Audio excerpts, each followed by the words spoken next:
Step 1, wake up early, gonna rise with the sun. Step 2, get some good, some food in you. Step 3, think real hard about what you wanna be. Step 4, everybody just do your thing. Wake up, today's gonna be a good day. Wake up, today's gonna be a good day. Wake up, today's gonna be a good day. Wake up, today's gonna be a good day. Wake up, today's gonna be a good day. Wake up, today's gonna be a good day. Wake up, today's gonna be a good day. Wake up, today's gonna be a good day. Yo. Set your affirmations, aspirations. I got shit to do, the aftermath of preparation. Good food, good mood, blood in circulation. One step at a time, yeah, that's how you make it. Set a goal you control and the steps you take them. I try to pick one thought, have some concentration. And if I make a mistake, it's called education. I try to do this every day, call it replication. Wake up, today's gonna be a good day. Wake up, today's gonna be a good day. Wake up, today's gonna be a good day. Wake up, today's gonna be a good day. Wake up, today's gonna be a good day. Wake up, today's gonna be a good day. Wake up, today's gonna be a good day. Wake up, today's gonna be a good day. So life ain't easy, yo, I think there's a reason though. Ups and downs, just like every different season, yo. Sometimes I'm high, other times I'm barely breathing, though. I always gotta fight and hide from the demons, yo. Negative thoughts are poison, they rot. Head full of flaws, so here come the clouds. They'll never stop unless I can swap all the bad for the good in my head when I'm lost. Yeah, so I'ma fake it till I make it. Positive thoughts are overtaken, I got patience. One day at a time is how you operate a cadence. A flow, you grow, you show yourself a foundation. Stay away from all the shit that causes temptation. I know that I like to do it cause it's sensation. I live my life in my head like a narration. Don't expect greatness, do my best, man, I'll take it. Wake up, today's gonna be a good day. Wake up, today's gonna be a good day. Wake up, today's gonna be a good day. Wake up, today's gonna be a good day. Wake up, today's gonna be a good day. Wake up, today's gonna be a good day. Wake up, today's gonna be a good day. Wake up, today's gonna be a good day. Wake up, really gonna rise with the sun. Step 2, get some good, some food in you. Step 3, think real hard about what you wanna be. Step 4, everybody just do your thing. The day I met Bullhorn Betty and Jonathan Lee Ridges, they were protesting in front of the Laundrie's home. I began to document them, and little did I know, the three of us would spend the next few months traveling together. Nothing scares us, even if it means crossing a freezing cold river and getting wet. We put our lives in danger because we want to find answers. It gives us purpose, even if it means going undercover to get those answers, or visiting the scene of a crime and paying our respects. Searching for the truth isn't easy. It gets you out of your comfort zone and makes you see things in a different perspective. And it's this perspective that we want the world to see. At the end of the day, we fight for justice. We fight for those who don't have a voice. We fight for those who were silenced.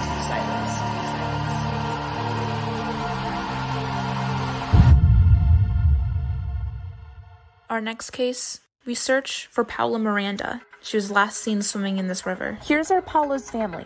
Found 2 footprints they believe belonged to her. She left her phone and keys in her car. Her sister tells us that's extremely unusual for her to do that. Stay tuned as we venture deep into Wekiwa Springs State Park to help find her.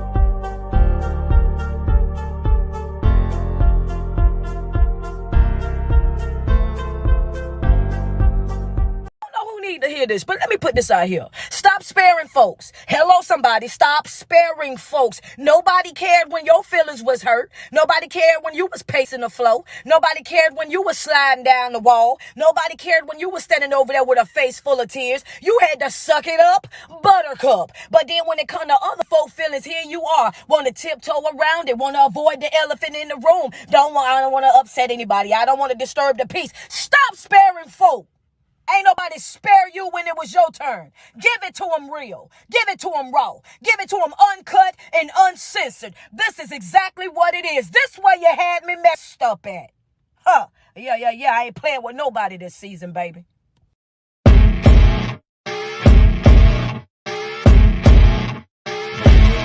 As you wake up in the morning, you want to find the latest, greatest information about criminal cases and have an intuitive conversation about the suspects associated with these cases. Head over to the Bullhorn Betty channel on YouTube.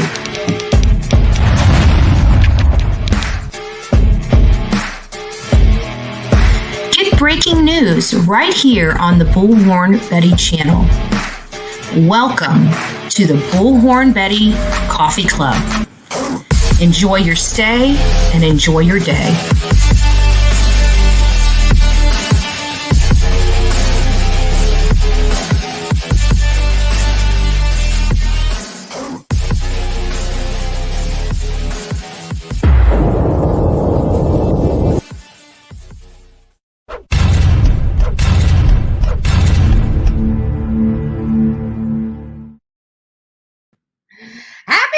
Monday, folks. Welcome to the Bullhorn Betty channel. I am Bullhorn Betty. Okay, stop it right.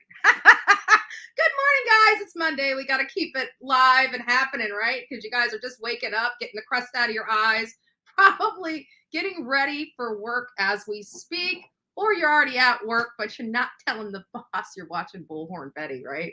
So anyways, it's Monday and I'm exhausted. And if I'm exhausted, you all have to be exhausted too, right? It's all Olivia's fault. I'm just throwing that out there. It's all her fault. All her fault. Good morning, Tammy. The first to say good morning to Andra and the mods. It's nice to see you this morning, followed by Angel. Good morning, everybody. Rick's Clicks, number 3. We love it. We love it. Welcome, guys. Welcome. I was number 4. Like, I didn't even show up to my own channel until 3 people. No, just joking. Just joking. Nice to see you, Texaholic. I want to give you a big hug. I haven't seen you in a little minute. Tenzi, nice to see you. She says, this is kind of scary. So many places a child could be a lot of the woods marsh type water. I agree. And and this has Bullhorn Betty kind of pissed off. I have to be honest with you, folks. This case here really has me kind of hot under the collar. We're going to keep it together, right? Because it does us no good to get angry. Does us no good to pound our hands on tables and stuff like that. So we got to put this frustration and this animosity and this anger that's boiling over in us in positive ways, right? Bullhorn Betty's positive way is grabbing a bullhorn and sitting out in front of somebody's house, heckling them, right? That's my positive outlet, right? But, this case here is a little, it's breaking my heart, to be honest with you. And we'll get into that. And, that's one of the reasons why I brought this up here is because this case is breaking my heart. I was hoping the boy would have been found by now. But, as of a couple days ago, I knew that this is not going to turn out as good as we think. But we're going to get into it. And we're going to talk about Kiely Rodni. We're going to dovetail into Summer Wells too, folks. So if you guys are here and you want to talk about some cases and get some stuff off your chest, because I'm telling you, Bullhorn Betty's got some stuff on her chest that she needs to get off today, because this is breaking my heart. And I got to have a positive outlet to get the gunk out, right? Ray Law, nice to see you. Good morning. Good morning. Emma M, nice to see you. Alicia Stewart. Good morning. Colleen Kerr, good morning. Mama's the boss. Yes, Mama's always the boss. Doesn't matter which mama. You can just go to the store and pick one, but I guarantee that mama's a boss. Right? Stacy Fuller, nice to see you. Kimberly, what's up? Yes, the song is back. And I'm jamming over here. I'm telling you guys would be laughing your rear ends off if you've seen Bullhorn Betty behind the screens when the screens are turned off, dancing, just dancing. Yay, right? That's what I'm doing. Positive thoughts, right? I'm singing along. I'm just like you. Don't worry. I put my pants on one leg at a time too. Right? So I know if I'm bebopping behind the screens, I know all of you guys are. I wish we had a camera. No, I'm just joking. Oh, Joanne, nice to see you. Tammy H, nice to see you. Karen Davis, LJ, good morning. Happy Monday. Yeah, we are one of the first shows in the morning. And so especially Mondays, those are the days that really have to kind of empower people. It sets the mood for your entire day, right? If Bullhorn Betty comes here screaming at, I'm just having my life is falling apart crap. You guys ain't trying to hear all that, right? We're trying to have a good time and get educated on these crime cases and advocate for these kids or the victim. It doesn't necessarily have to be a kid. We advocate for all victims. All victims. Louisa, hopefully I said that right. Sorry if I butchered your name. Southern Grammy Wolf, nice to see you. London girl. Oh, let me guess where you're from. I'm just joking. Tell me if I'm right, though. Just tell me if I'm right. Oh, Susan, it's nice to see you. Mary Thomas, it's nice to see you as well. And the bad thing is I forgot to brew fresh coffee. So, yeah, I know, right? So I got a bottle of water, but it's not going to be the same, right? So I forgot to brew the coffee. It's done until I get off this live, Bullhorn Betty is going to be going crazy here in the next 5 minutes because I don't have enough coffee to last through the show. It's going to be upsetting, but that's okay. We'll get through it. Debbie Thompson, another contributor of why Bullhorn Betty is so darn tired this morning. It's all Debbie's fault. It's not just Olivia's fault. It's Debbie's fault too. Follow the grain in your own wood. I love it. I love that name. And I want to give a shout out to my Crayon Man. I haven't seen or heard from Crayon Man in a little minute. And lo and behold, I haven't been on Twitter in a little minute either, right? Lo and behold, I get a message from our lovely Crayon Man. I know he watches and he probably isn't in here as much, but I just wanted to give him a shout out because I love him and it's great to see him. And I'm glad he reached out to me. So kudos to you, Crayon Man. I'm saying hi. Hey. Julie T. Nice to see you. Jackie Chase. Let's see who else we have in here. I think I said hi to everybody else so far. Connie Branch. Nice to see you. Oh, Angela D is blessing us with her wonderful presence this morning. I just wonder, do you ever sleep? Because I was up with Olivia and Deb last night, ridiculously late. And I don't know how you do it, girl. I have to be honest with you. God bless you. I don't know how you do it. I just don't. I don't. And I don't even remember what time we got done. Deb, I don't even remember what time. Hey, Level-Headed. It's nice. Thank you for the nice compliments too, Level-Headed. I appreciate that. I'm rubbing off on people. What can I say? My offensiveness is attractive. Who knew? Who knew? Yvonne, Sunshine, nice to see you. Cherish B. Clarinda M101, good morning. Beautiful souls, XX watching from, hugs and kisses. Hugs and kisses to you too. Hugs and kisses to you too. Good morning from Utah. Me 12 step 1. Nice. Nice. If that's referencing to, some kind of things going on in your life, congratulations for making the right steps. Christina, nice to see you. Emma Lou, holy crap. How you doing, girl? I haven't seen you in here in a little minute either. So we're finally, guidance in life with TLC. Let's see, who else do we have in here? Breeze, Rebecca, Just Steph, Amanda. Oh, 3 flying doves. Good morning. Pink butterfly. Good morning to you. So we got some Linda Lou.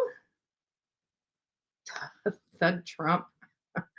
What's this? Another missing child case to grift off of? I'm glad you brought you must have knew what I was going to be talking about today, right? Must have knew what I was going to talk about. So we have, Uncle Eddie. He's out there crying, Bullhorn Betty called me a grifter. How can I be a grifter? Right? Well, how can Bullhorn Betty be a grifter? So I thought I'd go through this. We got 250 people in here. Thought maybe you guys can go ahead and delete them and block them now. Right? You guys can go ahead and remove them out of the system. So I thought, hey, you know what? It's time for education with Bullhorn Betty, because people are asshats here on YouTube. So I decided to come up here. And a person that is a grifter, and mind you, before we get started, I come from a law background. Got an AA in paralegal studies. It's not a BS, but I didn't need a BS, right? I knew what I was doing. So, because it's all about experience and doing the stuff over and over and over again, the on-the-job training. You don't need the certificate. People like the certificate. You don't have to have it. When I first got into law, I didn't have any certificate at all, right? Didn't need it. But because of that, I can take things like this where it says a person engages in petty and small-scale swindling. Well, first of all, the only people that are petty on here are the haters. The only people that are on here swindling people are the ones that are coming in here and lying to people to swindle them. Swindle does not necessarily mean, I could stretch it, with a legal professional, because we argue these types of arguments, in court. So I could literally say that you're coming in here swindling my people away from me. You're still swindling. That's what makes you the grifter and not me. Because I come here and provide a service, and I get paid for the service I provide. Definitely does not ride to the level of being a grifter. But thanks for playing. Thanks for playing. So all you have to do, just to let you know, all you haters, before you start saying like words and not even applying them in the proper context, go to Google. You guys go and stalk and cyber stalk and cyber harass so many people online. I would think that you would, be smart enough that you can actually go here and type something in and actually read the definition. I'll tell you. You don't even have to guess what it means. You can just go right on Google, type in grifter, and it'll probably have Uncle Eddie's face on it. Yeah, that's all you have to do.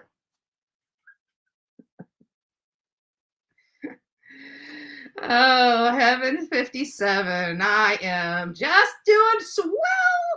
Yes. Mary Martins, drinking my coffee. I'm waking up and warming me up. It's chilly this morning. I haven't been outside, but this is Florida. Like, it's chilly when it's like 85 degrees for us. We don't get much, I'm sitting here waiting. I'm kind of just chilling here. I'm like, okay, cool weather. You can come anytime now. And the crazy thing here is in Florida, you're likely to have a colder Thanksgiving than you are a cold Christmas. Me personally, like the waking up and walking out of the house on Christmas Day and it freezing. When I'm cooking, it's nice when you're cooking Thanksgiving. You know how it gets like really, really hot in the kitchen. So having a very cold day on Thanksgiving is actually beneficial, especially here in my house. My house is small. So I usually, when I have a house party, they're out in the front yard. Like I have tents up and tables and chairs, and it's like everybody stay outside. So Thanksgiving is one of those big party things. So it's nice that it's cooler because people are comfortable outside instead of sweaty and hot. But I got to keep them up out of the house because I'm already sweating my ass off from the 2 birds in the hand that are in the oven. Yes, that's how much food Bullhorn Betty makes. When there's a Thanksgiving at Bullhorn Betty's house, which I'm not doing it this year, but let me just tell you, when there's a Thanksgiving at this house, your only job is to show up here at a specific time. Like, don't be late. Like, that's your only job. You can come empty-handed up here in the Bullhorn Betty house because I make literally everything from scratch, from potatoes to the stuffing to the birds. The birds are brined. They're rubbed down. They're ready to roast, right? When you come to Bullhorn Betty's house on Thanksgiving, you literally have to come here with a bib, right? A bib and a container, because I'm sending you home with a whole bunch of crap, right? Just don't screw with the ham. I'll give you all the bird you want, but the ham's mine. So anyways, but that's the way it is in Florida. So we don't get a whole lot of cool weather here. You know, when we do get a cool weather, we appreciate it a lot, right? Because it's few and far between. And even some winters are hot. Just the whole entire winter is hot. Just hot. Like you get no relaxation. Right now, I'm waiting for it to get cool because, as many of you know, I am a divorcee, and the ex left a lot of stuff undone around here. So, you know, the outside work, I've been kind of biting my tongue and trying to wait it out because I'm sorry, Bullhorn Betty's not getting out there and working in 96-degree weather. Now, I'll go out there and work at 85-degree weather. I'll be sweating my butt off anyways, but it's better than 96, or 100. So we're waiting until winter here in Florida, which is like many of yours summers, to do the work around the house. Anyways, long story. So before we get started on Quinton-Simon or the Kiely Rodni case and going over any of that, as I promised all of you guys, I'm getting back to the language of letting go. I think it inspires people. It's Monday. You know, if somebody gets a message out of this, nice to see you, Karen G. Good morning, love bug. And it's nice to just to kind of set your tone. And I love it because it's always got a positive message. And sometimes I feel that's what we're missing in life is those positive message. If anybody's ever read a book, it's called, what is it? The 5 Love Languages, right? If you've never read it, I even if you're not even in a relationship, it really does have a lot to do with personalities and connection with a person. And so you have these like 5 love languages, you know, it's things like acts of kindness, gifts, words of affirmation, touch, you know, some people, you know, it's these things. And it's good to know what kind of person you're dealing with because, you know, if somebody's not a touch person, if they're not, but they're a positive person, if you're giving them hugs, they're not appreciating that. If you're telling them you did a great job, kudos to you, that resonates with them more. Don't you think we need to know that? So anyways, I like the 5 love languages. If you haven't read it, it's a great book. I can't remember who wrote it. I read it years ago, but this is another one, The Language of Letting Go, which is more of a codependency type of book and breaking those bonds of codependency. But this is for October 10th. See how it feels to do it right. In skydiving, there's an activity called dirt diving. At the drop zone, you'll see people on their bellies on contraptions that look like skateboards. They make all the moves on the ground as if they're free falling through the air. They're training their bodies and themselves to do it right. They're experiencing how it feels to do it right. Do you have something you're trying to learn how to do? Are you struggling to let go of someone? Are you trying to do something for the first time, conquer your fears of flying or writing a book? Do you have a meeting schedule that's causing you some strain? Maybe you need to approach your boss and ask for a raise. See yourself doing it. Quiet yourself first by deliberately relaxing each part of your body and mind. Then imagine yourself doing it. Whatever it is, see how it feels to do it right.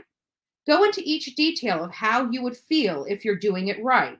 If you encounter a block that keeps you from moving forward smoothly in your visualization time, ask your higher power or yourself how to remedy or release that block. Do you have the fear that's blocking you? Is this new or old fear? Maybe it's a concern over what somebody told you long ago about your inadequacy.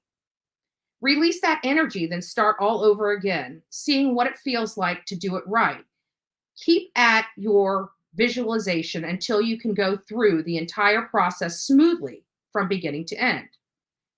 If you try but cannot imagine yourself doing something, much less see how it feels to do it right, maybe you're trying to do something that's not right for you. Ask your higher power for guidance about that too. Visualization can give us the time to safely dirt dive and work through awkwardness, fear, potential blocks, and problems. Sometimes spending quiet time trying to visualize how it feels to do it right can give us a message that either this is or isn't the right time or thing for us. So God help me use my mental powers to create the most positive scene I can imagine taking place in my life. So there you go. This is how it feels to do it right. Some things will never feel right because they aren't right. We've got to trust ourselves and our internal gut. But if you're dealing with a problem, if you're dealing with that raise that you need, or that conversation you need to have with a significant other, do that and practice it so you don't feel uncomfortable or awkward, and you're able to release that. So anyways, just good stuff. Language of Letting Go. For those that are new to this channel, I love that book. You can buy your own book. There's several editions. Not every single one is the exact same thing, nor does it have the exact same message in it. But for the most part, they're general, and January talks about this topic, February talks about this topic, and so on and so on. Just a great read. I hope you guys get to it and can do it, and can read it. But it's really it's a powerful book for me, and I've had it for a really long time. So enough with me. Good morning, everybody that's showing up. I know we've got a few new faces in here this morning. So good morning. We're going to be talking about Quinton, Simon, and Kiely Rodni. We're probably going to be touching on some Michael Vaughn and Summer Wells. We're going to be rolling out my videos from the Michael Vaughn case. I know a lot of people have been watching Dolly Vision.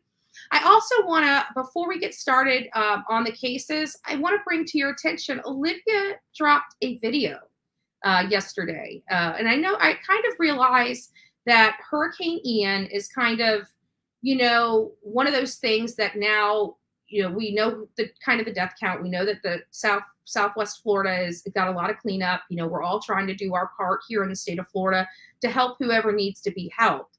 But we still have content that hasn't been released. And I am going to ask you, if you guys support me, if you guys support Olivia, sometimes those videos, we need your support on them. So this is no different.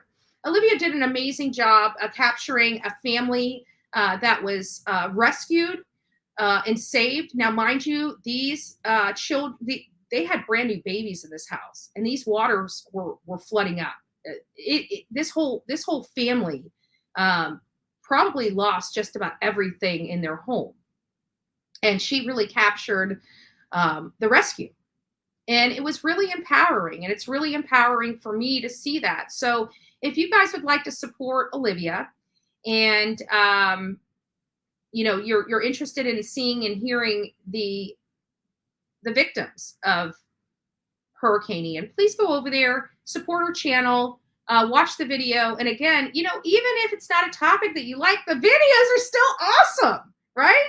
Like, I love Olivia's videos. I could just literally go to her page, start at the bottom, put it on, autoplay, and watch them. And I'm telling you, it's just spectacular. I love her work. What can I say? I'm partial when it comes to Olivia. I'm biased when it comes to Olivia because I love Olivia.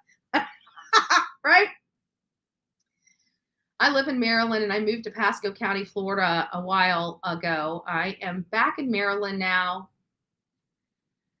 But I went to Florida in February. It was 96. I left 4 months later. Yes. That is exactly right. That's exactly right. It is hot. It is hot. Like I said, we get every now and again, we'll get that really cold season where we have unusually cold weather, and we're down in the 50s in the morning and the 70s in the afternoon. And those we cherish, but they come very few and far between from year to year. You never know what you're getting in the state of Florida. This year could be hot as blazes, or it could literally be as cold as ice. I don't know what to expect this year. I really don't. If we have a news person or a weather person, please let me know. Right? Yes, we do. We love. Shantae, nice to hear that. Citrus County. Yeah, there's a lot of people here in Florida.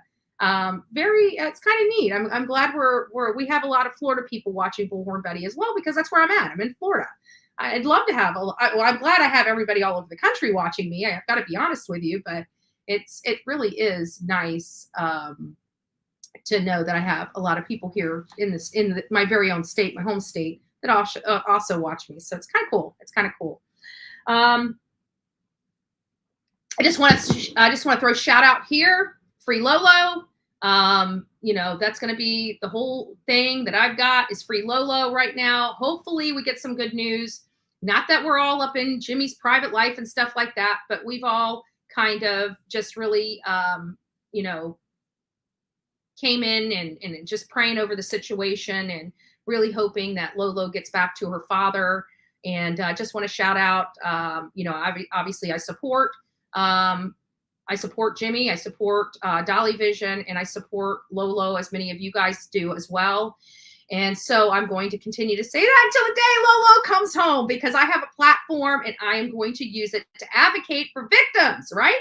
And at the end of the day, Lolo and Dolly Vision at this moment are victims. And we here on the Bullhorn Betty channel will advocate for victims. Now, on the flip side, is this broad a victim? I don't know, because I never heard from her. I never heard about her before.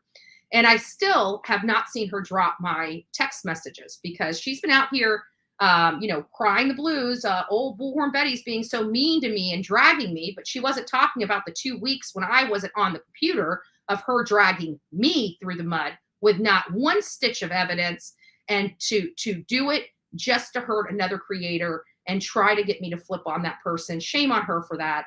But we still move forward. We will still continue to work with whoever we work for, because we don't really care about some person that still is out there angry and things like that. I wish her the best. Is she a victim? I don't know, because I don't know her. Despite what she may say to the audience about how I knew about her. No, I didn't. And I really would appreciate if she would drop the text between me and her. I can't do that on this channel, because that's not what this channel is about. If she would like to do it, but she's put a lot of stuff out there about me, but she's never once produced it. She talks it, but she's never produced it. Not that I want to get in the back and forth fight with her, but I would like to clear my name. And the whole reason why she is failing to post those is because it would clear my name. And she doesn't want to do that, because it takes the victim from her away, because she turned me into a victim with her lashing of me without any stick of evidence. And not only that, but we don't even know who this chick is. Like, she just came out of the woodworks and boom, here she is. We don't know who she is. I don't know what to think about this. So, and many of you I know probably don't know what to think about all this. It was mind blowing, right? And, but anyways, either way, however it works, I just wish him the best. It sounds like he's got, hopefully, cross our fingers, folks. It's time for us to say those prayers tonight and tomorrow, because he's going to court, and we hope Lolo gets back with her daddy, her rightful owner. Again, it's just a sad thing. I don't know what I would do. Many of you guys have pets.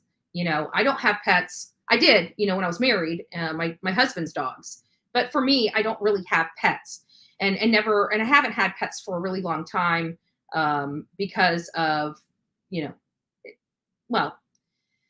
there's a few factors, but why I don't have pets now is because of my lifestyle. I don't know whether I'm coming or going at a moment's notice. For example, with this Quinton case, Bullhorn Betty wants to go to Georgia. I want to go to Georgia. And as a matter of fact, my mods can tell you, I called my mod squad and told them I feel that I need to go to Georgia. I don't, it's literally 6 hours from where I sit right now to be at the front door of this little boy's home. 6 hours. And so I'm sitting here, and you guys know how I feel when I feel that a parent has injured a child. Like, I don't like it. People say I'm violent, right? I have this violent history, which, in the grand scheme of things, it doesn't look good, but thank God the courts are the courts, right? That's why you go to court. You're either guilty or not guilty. Thank God. 99% of the stuff that people pass around, I was found not guilty for. Thank God. But everybody knows I was a piece of shit when I was younger, so it's not surprising, right? But this little boy, I've never had children, nor have I. And even when I got married and I had, my stepdaughter and the grandchildren here, you didn't have abuse in this home. You didn't have crazy yelling matches or fights or something in front of children here. That's not normal. It sounds like this whole entire family related to Quinton is one hot mess. Oh, Faith Lynn, I live in Savannah, Georgia. Well, maybe I'll have to meet you 20 minutes from Quinton, because I'm telling you, like, I'm frustrated here. I'm frustrated here. I feel it's another case that I feel law enforcement should have known that this stuff was going on, and CPS should have been involved in this whole situation a lot sooner. I mean, that's just my initial, I haven't really dove into this case too much. I mean, I've been watching, I've been hearing, we're going to be going on Deets on the Streets. I'm sure you guys have heard about that channel. If you haven't, you can go to the description of this one and click on it, and you can go subscribe to that channel. But apparently they've got some stuff, I guess the babysitter on here, some other stuff that's on here that was sent to me. I haven't looked at it. We'll look at it together. I haven't, I've been very, very, very, very busy for the last couple of days. What does it say? Yes, Savannah, Georgia is an amazing place. You know what? And what I like, I went to I know it's a touristy thing, but I have to be honest with you. Yeah, a little pricey. I have to be honest. A little pricey. But the Pirate House. Release that booty, right? She knows what I'm talking about. And it was the story behind that was pretty stinking interesting, and the Underground Railroad and all that other stuff. If you guys, I mean, there's a lot of rich history in this country, and Savannah, Georgia is not lacking in that history whatsoever. And so it's pretty interesting. I'm confused as to why the grandmother left the kids with the mom. I don't think the mom ever thought this would happen. Let's be honest. We all have, maybe one or two crazy kids. Maybe we're blessed to have no crazy kids, right? But some families, they're struggling with but you don't, your kid. You know that they're lying, and you know that they're stealing. You know that they're using drugs, but you don't think that they would do anything to injure. And then I hear that there's a pool here, potentially a pool at this house. But what bothers me with this case, I think the most of this, and we're going to open up the phone lines. Actually, let me go ahead and post that and get that pinned up at the top, because I want you guys to come in here and I want you to tell me what your thoughts are related to this. Hold on, let it stop. I forget on this side when I'm not over here very often. Give me just a second.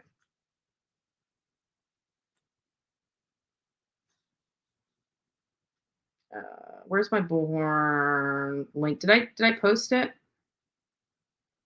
Thought I did. I'm gonna try it again. The chat's moving too fast for me to there. Hold on. Here it is. All right, there we go. So it is pinned at the top for you guys to come in here. We're going to be talking about Kiely, Rodni too, the TTG guy, all the things. And I there's things in the works, and I can't say anything, and it sucks. It sucks. It sucks. It sucks. It sucks. And I'm sorry, guys. I just can't say anything. But it's like, I'm excited about some things in the Kiely Rodni case, like super, super, super excited. And it sucks, because that's literally all I can say. And you guys are probably smacking your head against the thing and saying, why did you even tell us? Right? Because I couldn't help it. I have to be honest, I couldn't help it. So why didn't they let them search the house? They had to get a search warrant if my child went missing. Sometimes they opt to go, even when somebody, I have seen officers get permission to search a property and still go through the process of getting the warrant. I don't know if that's the case here, but I've heard that, and I know that has happened in the past where, the family has said, yeah, we're going to, you guys can go in and search the house, but for whatever reason, law enforcement has opted to get the search warrant. And I think the reason why they opt to get the search warrant is because then there's no dispute over whether they had permission or not. I think that might be the reason. I'm sure that they did a search of that house, with permission, but not a thorough search. And I think that the warrant is more in line with that very deep, thorough search of that home. There's a lot of things going on that make me question. And a lot of those things is that grandma, grandma's out there crying and, just out there pointing the finger at the daughter. And I hear that the mom was out of town, not around, and that she's evicting her daughter from the home. But it sounds like this home was very chaotic. It sounds like grandma was very chaotic as well. So follow the grain in your own wood. Good morning.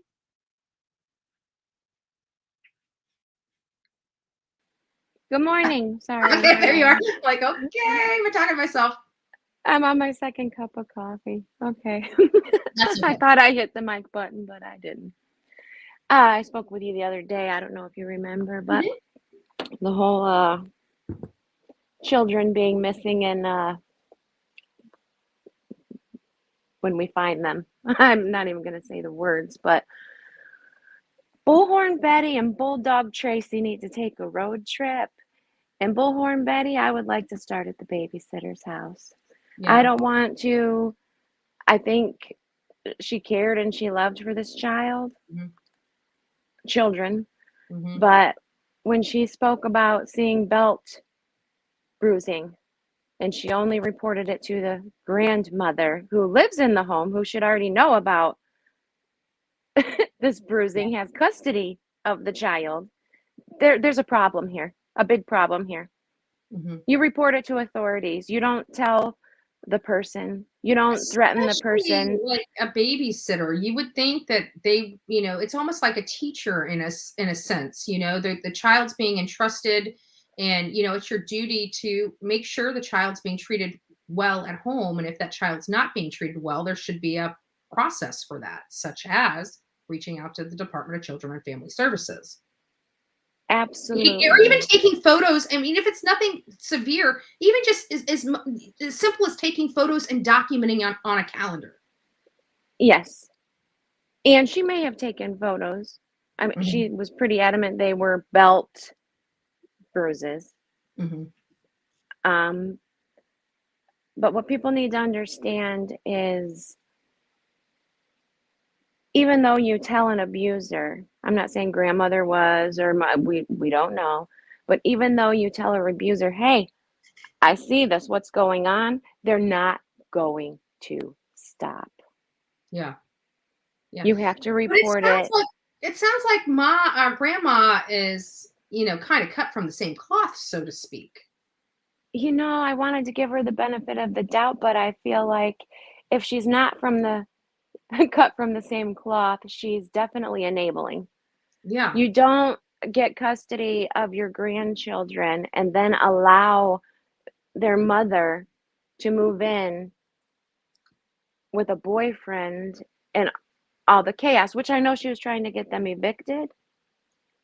But then to serve an eviction notice and leave town with the kids still there, knowing it's going to upset somebody who's already troubled. It's just, it's odd. It's odd. Beyond me. That's what it is. It's odd. And it's like, but what my concern is this, because we don't know when this child, we do know, what we have established, and that's if we believe the babysitter, which I've watched some portions of her interview. She does sound authentic, but there's always her side, their side, and then there's the other side, which is the truth. So we have three sides to every story. And so with this grandmother, though, I was hearing that she's got some significant charges, more so than her daughter. Like prostitution and drugs and like grandma is a hot mess, or was a hot mess. Now, as many of you guys know, I myself used to be a hot mess. I talk about my story all the time. I try to empower people to change their life as I did.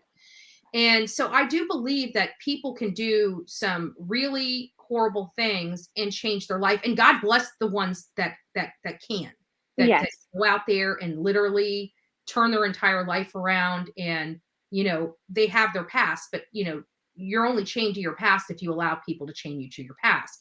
So could this be one of those things where she got clean and, this was from, 30 or 40 years ago, and, she's doing good now? I don't know, but it sounds like that this was going on when she was raising her daughter.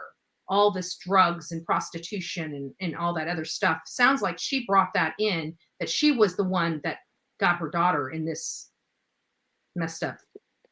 Could be. And maybe grandma thought that her daughter, the mother, was on a up streak, right? I don't know what her issues have been. I haven't looked into it, but I don't know. But maybe she was doing better and she thought, oh, well, give her an opportunity because it is her child. Maybe grandma is just like, these children, my daughter needs to be a mother and these children need their mother. Mhm. But no, not when there was the turmoil that she's admitted to in the house, went and filed reports, serving an eviction notice because of the chaos. You don't leave a baby in that environment. And maybe she thought the babysitter would have him, but no, just no. Yeah. And what upsets me is that, even in mom's complaint for the eviction of her own daughter, Mhm. she talks about how the house, no one is in peace. Exactly. No Meaning one. children too. Yeah. No one. She said specifically, no one is in peace. So why would you rock this boat, go through this legal action with your child, and then not be like, it's almost like she was almost vindictive in processing this eviction. It's like, I'm going to serve her and I'm going to dip. So she has to deal with the service of process. It could have been the daughter that said, I know she loves this boy, and injured that boy to get back at her mother.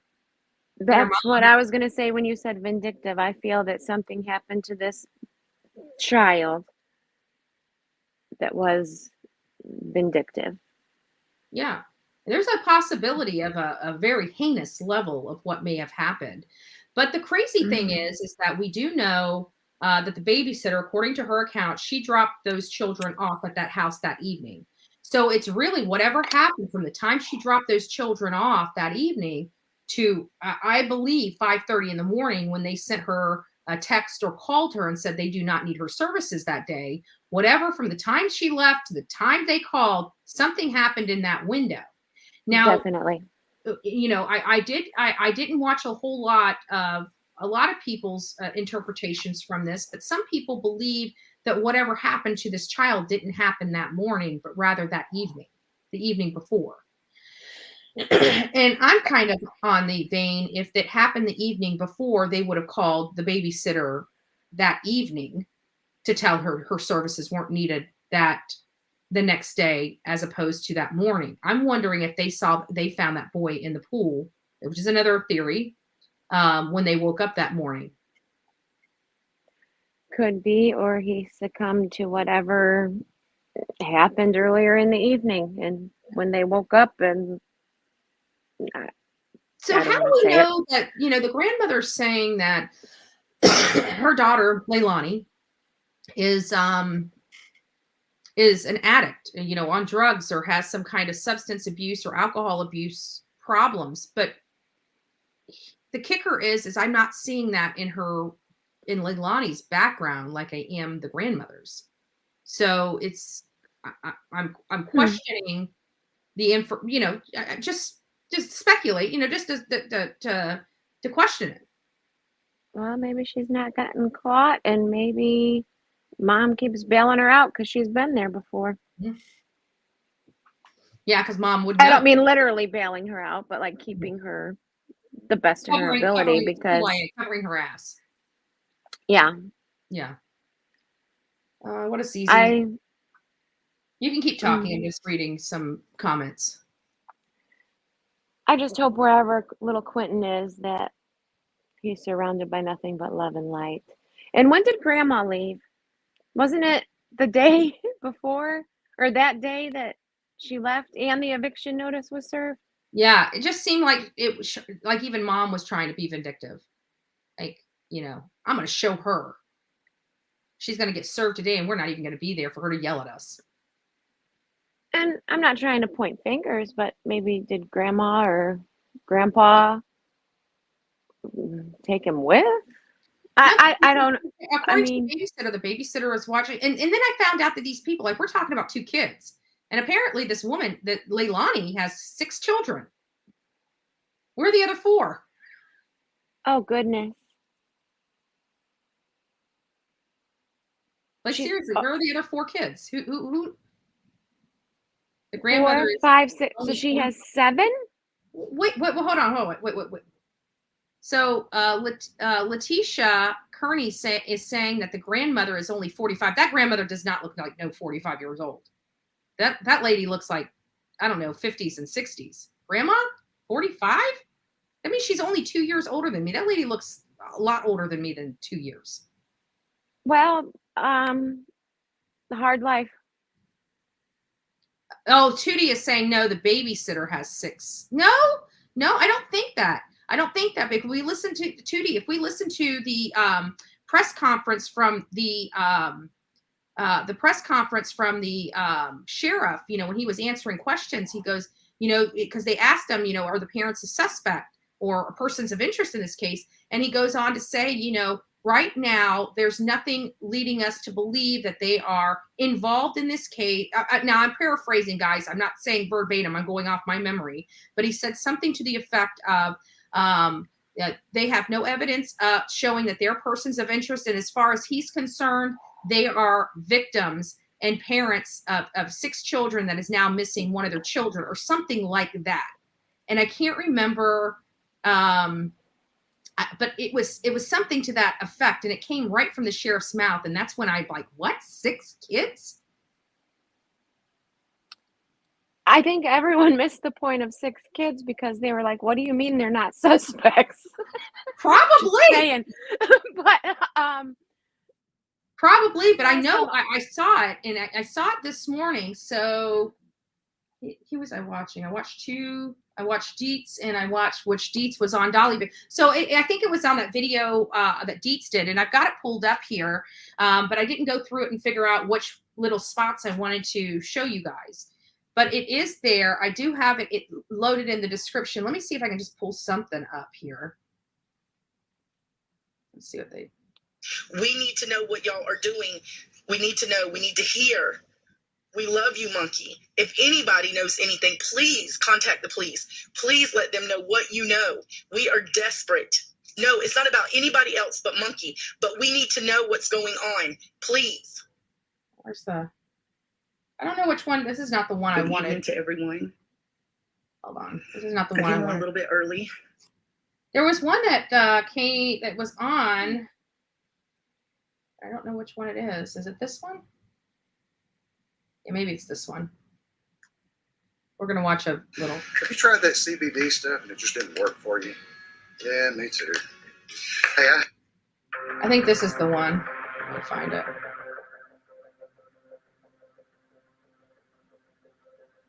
Here it is. I think it's right here. Police department, and we wanted to provide everyone with an update to the extent that we can on the missing Quinton Simon. We have yet to locate little Quinton. We continue to investigate this incident. We've got some assistance from the FBI. We got numerous interviews to conduct today, as well as downloading phone. They were waiting. Oh, sorry.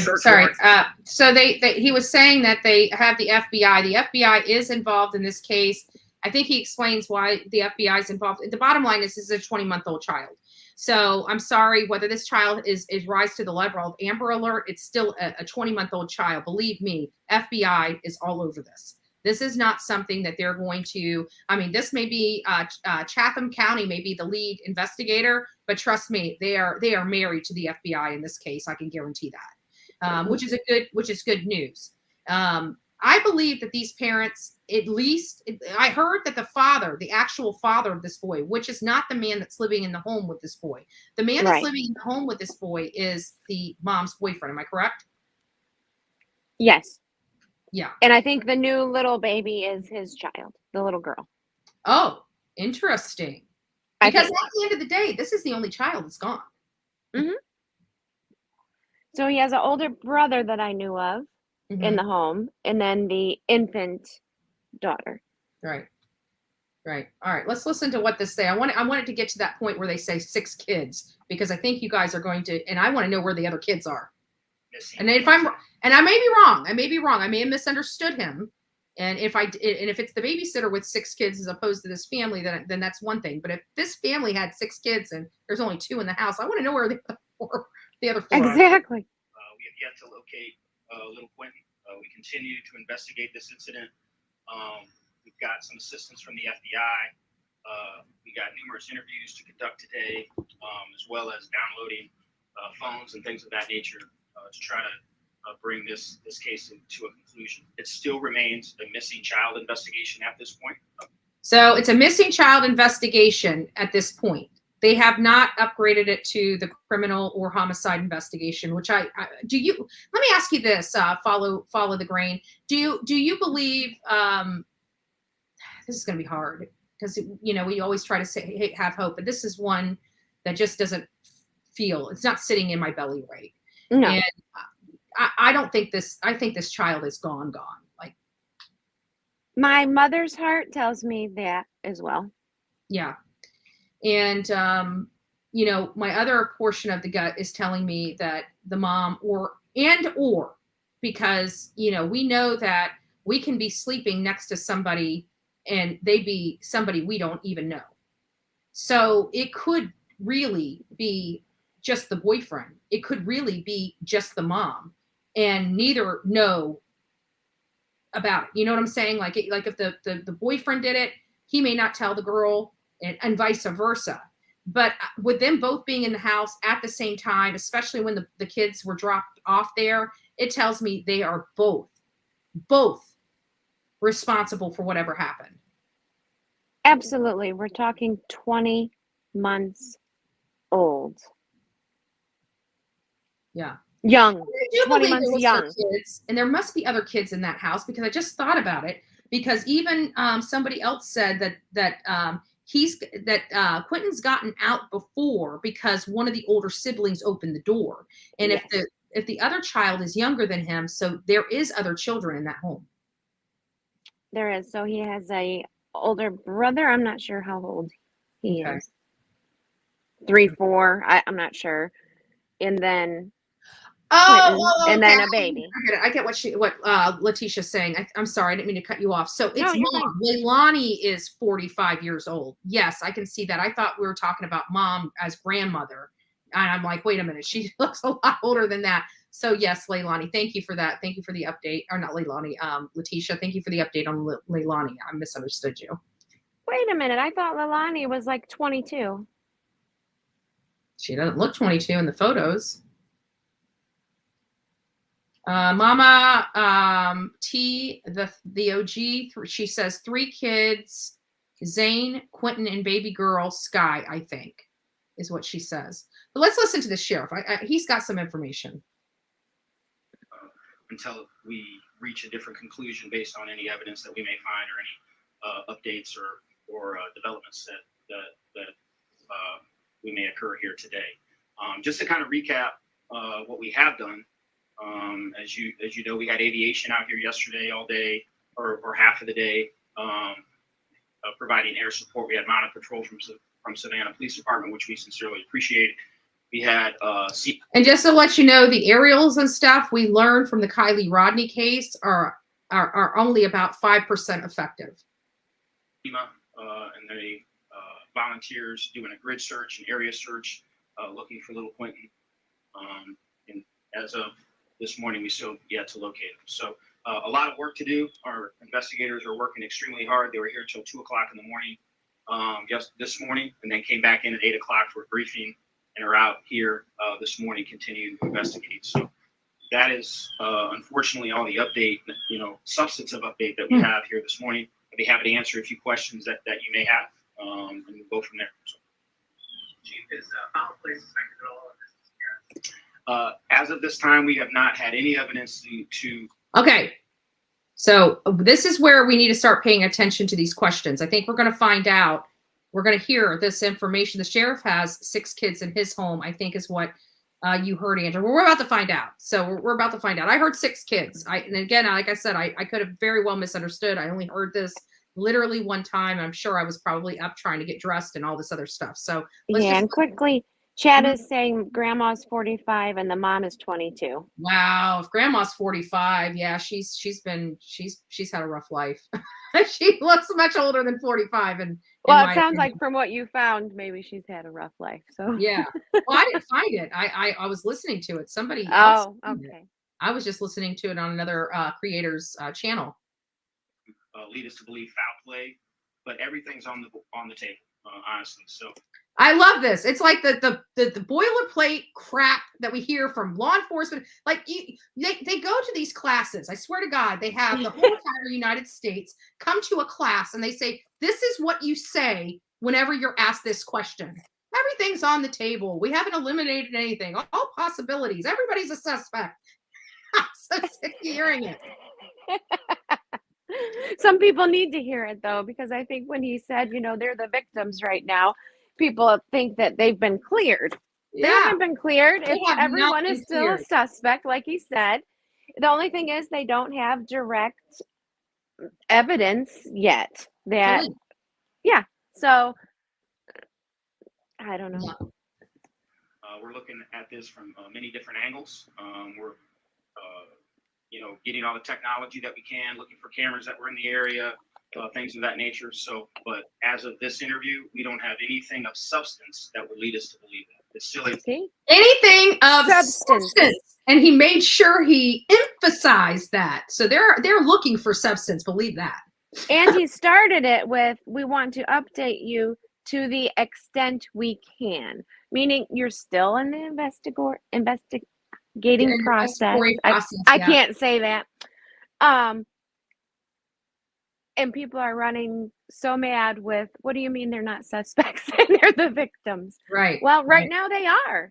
Yeah. Everyone is innocent until proven guilty. That's how it's supposed to be. Except in Bullhorn Betty's court of law. Well, and mine too. I mean, we have our opinions, but we're not like arresting people and, Oh, no. So. Like I say, I always tell everybody with that whole innocent until proven guilty. That's once you get arrested and now you're facing the judge. That's already after you've been accused of the crime. Like you still have to be accused in order to be found, to have that innocent and the burden of proof, Yes. So people need to understand the process. The missing child investigation.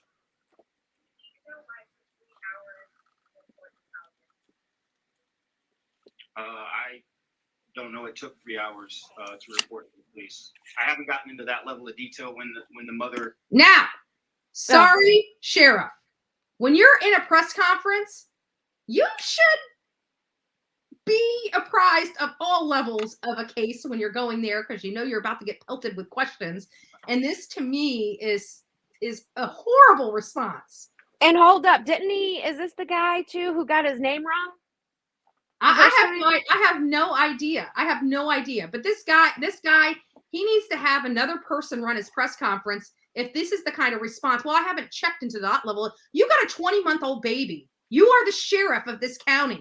You better have every freaking level of information in your brain. And if you don't have a public relations person, you need to get one. Absolutely, because this response here was very frustrating for me, because we hear these sheriffs all the time. We expect them to have the same garbage boilerplate answers for us, because they have to protect the integrity of the investigation. I'm tired of hearing that too, but it's true. But this guy is basically telling us, well, I don't know anything about this case, really. So why are you up there at the microphone? Because he's in charge. Yeah. The only information that I have is that the boyfriend woke up, saw the child at 6 a.m. The mother woke up at some other time later. 6 a.m. Okay, so if the father didn't wake up until 6 a.m. to check on that child, how did the babysitter get a call or text saying that her services weren't needed at 5:30? See, I think the sheriff's wrong. I think he left at 6 a.m., the boyfriend, and said he was in his playpen. Ah. But I'm not 100% sure, but I think that's what I heard. I believe the call came into 911. So 9:39 call came time in. difference and whatnot, I'm not privy to that level of detail at this point. You're the sheriff. You're not privy to that level of detail yet. I mean, who has the luxury to sleep until 9, whatever it was, with a newborn or however it's a young baby? I don't know.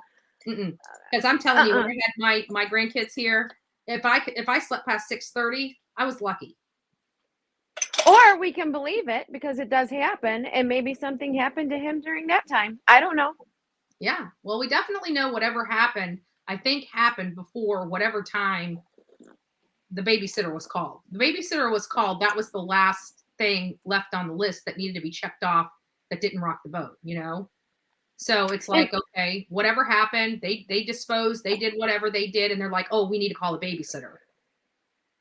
And it's not just cases of foul play either that this happens. I don't know if anyone's familiar with the Faye Sweatlick case.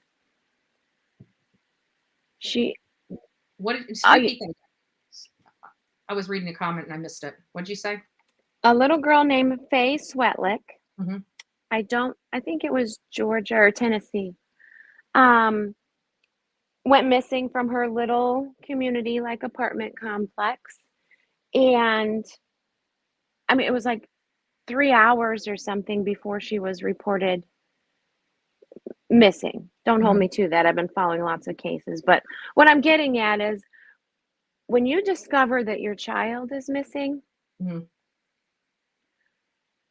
the most time you should wait to contact authorities is the time that it takes you to say, Bobby,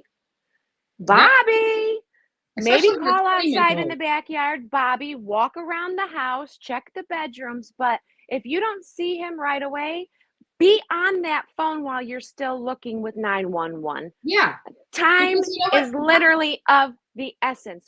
This little girl, Faye, was taken by somebody who was like 200 yards, I think, away from her home. And she's no longer with us. And it was in the blink of an eye. Nobody saw anything. But mom had knocked on neighbors' doors, searched the neighborhood herself, had other people looking before anyone even contacted 911. And I'm not blaming anybody. I'm just saying if it was done sooner, I think they very well may have found her and she would still be here. And you know, it's kind of sad because it's a double-edged sword because you know 99% of these cases that the child's just at a friend's house or hiding under a bed or in a closet. And I think that's what it is parents, you know, even for me, I've had experiences where it's like, where's Kiely? You know, where is she? And so, you know, and your heart kind of jumps in your chest and it's like, she pops, I'm right here, Nana, you know, and it's like, so I don't know if she disappeared, if my immediate thought would be to call personally for me to call 911 because I've had experience where where this particular grandchild is hidden from me before. Exactly. And you know, but all I'm saying is if you don't find them in the home or in your yard, okay, and you're walking up and down the street calling and you're not getting an answer, that's the time to call 911. Yeah, I agree. Don't walk around this block and say, I'll check the next block and I'll check the next block, because someone could have someone in that car, a child, heading the opposite way, and they're out of town before police can get there and seal off streets and do checks. I mean, it's so imperative. Yeah, and in all fairness, you know, the situation I was describing all happened in 5 minutes or less. I mean, it didn't. Yes. It wasn't, you know, I wasn't searching for Kiely for 20 minutes. You know, I think after, you know, 15, 20 minutes, I mean, that's literally the it of it. Like, I'm not going to be searching for a child more than 20 minutes without calling law enforcement. Yes, and you're going to touch on Summer Wells maybe, and if it goes down like the parents said, which we know it probably didn't, but what are you doing? Like, if you're not there, she's not in the general vicinity and she never leaves the yard, there's an issue. And even if you think, oh, maybe she's fallen down the hill and gotten hurt, you know what, go ahead and call 911 in case you find her and she is hurt. They're already en route. Yeah, especially in Hawkins County where it takes 30 minutes Yes. for anybody to show up. Yes. Yeah, I agree. Let's keep listening to this sheriff, see what else he has to say.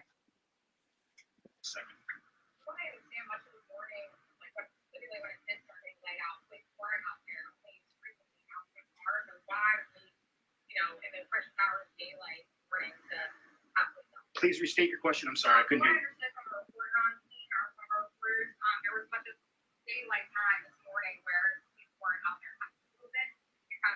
This morning? Yeah.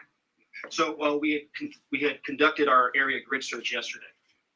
So we didn't believe that we had exhausted that geographic area where we felt perhaps if he wandered away that he would be in that area. So we wanted to regroup this morning. We were out till 2 o'clock in the morning.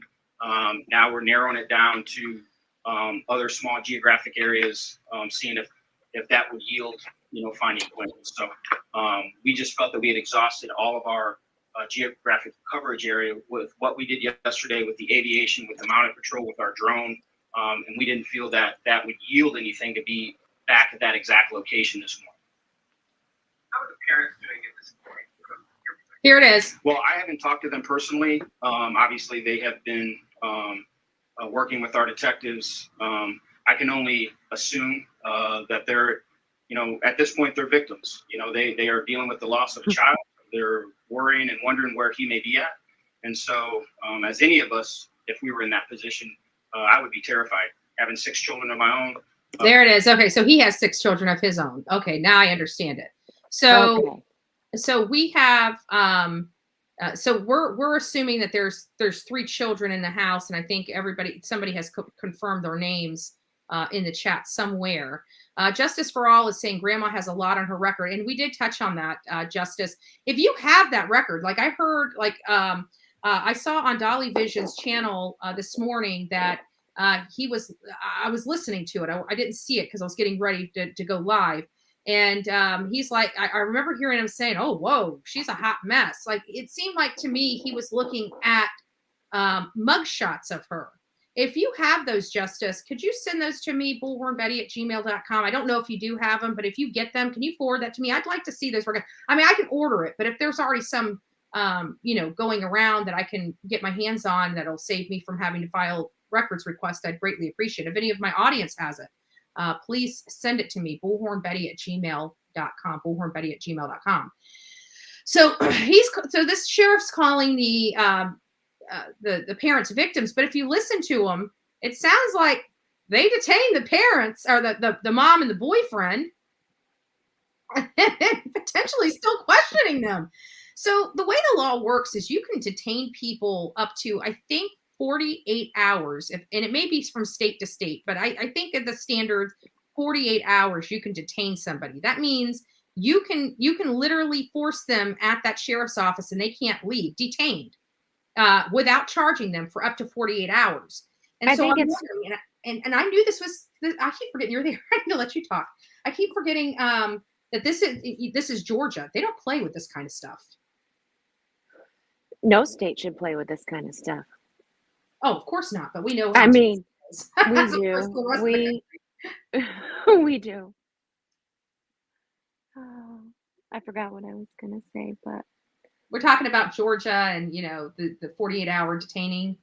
Oh, and I think it's 72 if they get permission from somebody. I don't know how that works. You can hold 48, and then under certain circumstances, it can be 72. Yeah, but I would think that but they did. I remember him saying here. I'm not going to play any more of this.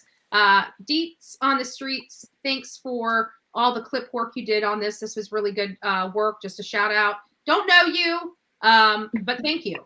And so here we have it. I'm glad they did this, but this sheriff is he's, in my opinion, he's very reserved in anything he's giving, and I think he's playing dumb. I think this man knows exactly. That's where I was going with it. I with this whole press conference, there's no way that this guy doesn't know the answers to these questions.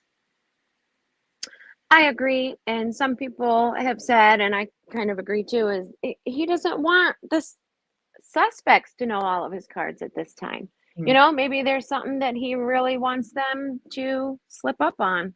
that they're just waiting, like, it's a matter of time. But And Savannah, Georgia has its own problems. I mean, Chatham County, they're no stranger to crime. So these people here, I believe, got it. It's not some trucky, Placer County Police Department that doesn't, know their ass from their elbow. This is Savannah, Georgia. I mean, there's a lot of crime there. I shouldn't say a lot, but you know what I'm saying. There's crime everywhere. You can go almost in every town that's substantial population, even not. I live in a very, very small town, and I mean, every area has sections. They just do. They have sections that you either stay away from or you don't go through at night, or it's, from one block to the next.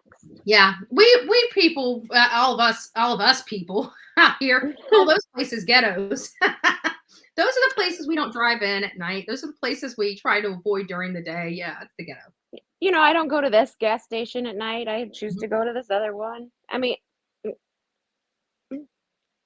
it's a little out of the way, but surprised that grandma is so young. And how did she have such a big house in Savannah, Georgia, and have all this crime in this past? Like, what's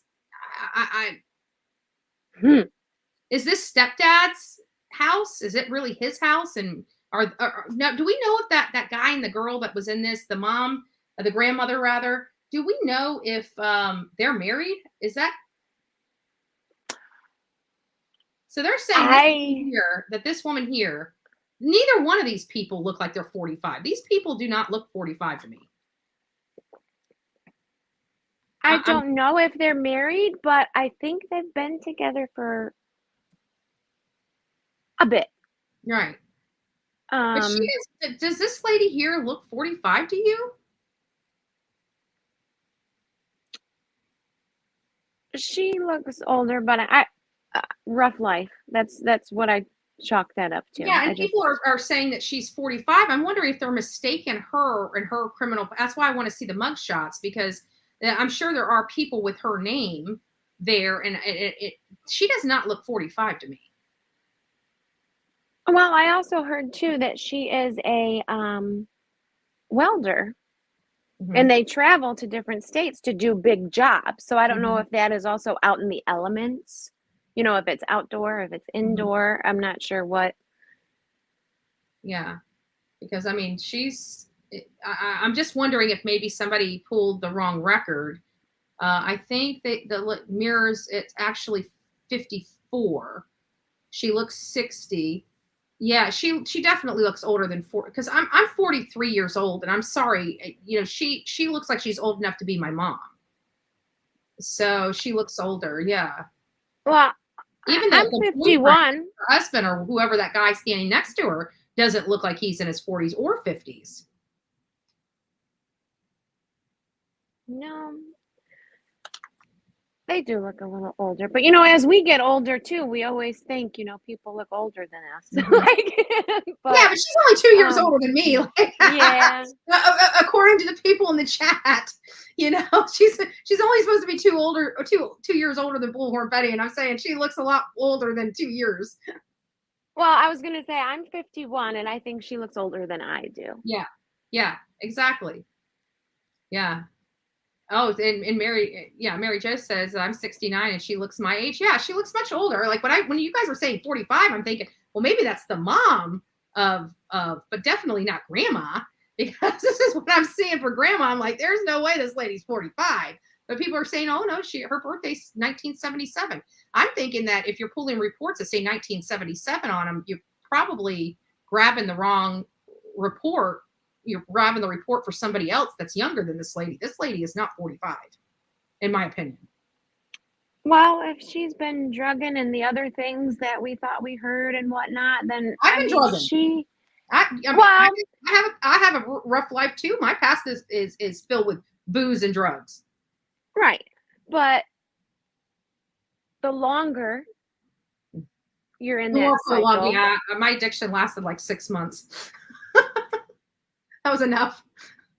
See, so maybe not, visual Yeah. wear and tear, because it starts other places first before you get outward signs of this. Just like, I mean, I look older than what I am because I don't drink water. Yeah. I don't hydrate. I hardly drink anything except coffee. Shame on me. Yeah. But I'm coffee and water. This is my favorite duo right here. and hereditary. My mother is 75 and she looks 90. Yeah. I once this guy came to the house. He's a religious guy, and he looked so young. And he was praying for us. He came to and sat down at our kitchen table. And I can't remember how old I was, but I remember he was like 90 something years old. And this man looked like maybe 70 at best, maybe even a little younger. And he was telling us a story. He's like, well, it's kind of funny because when I was younger, I always looked older. And he's like, but when I got older, I started turning younger. I'm like, oh. But he I wish that was happening to me. Here, but I mean, health, diet, everything has so much to do with that, let alone you're adding terrible substances, Oh, yeah. Oh, yeah. Like my father-in-law is 91 years old and he looks younger than my dad did at like 71. Yeah. Yeah. It's And I have amazing. to think that because, even now that I'm getting older, like I don't use things. I try, like I cook my food from scratch now.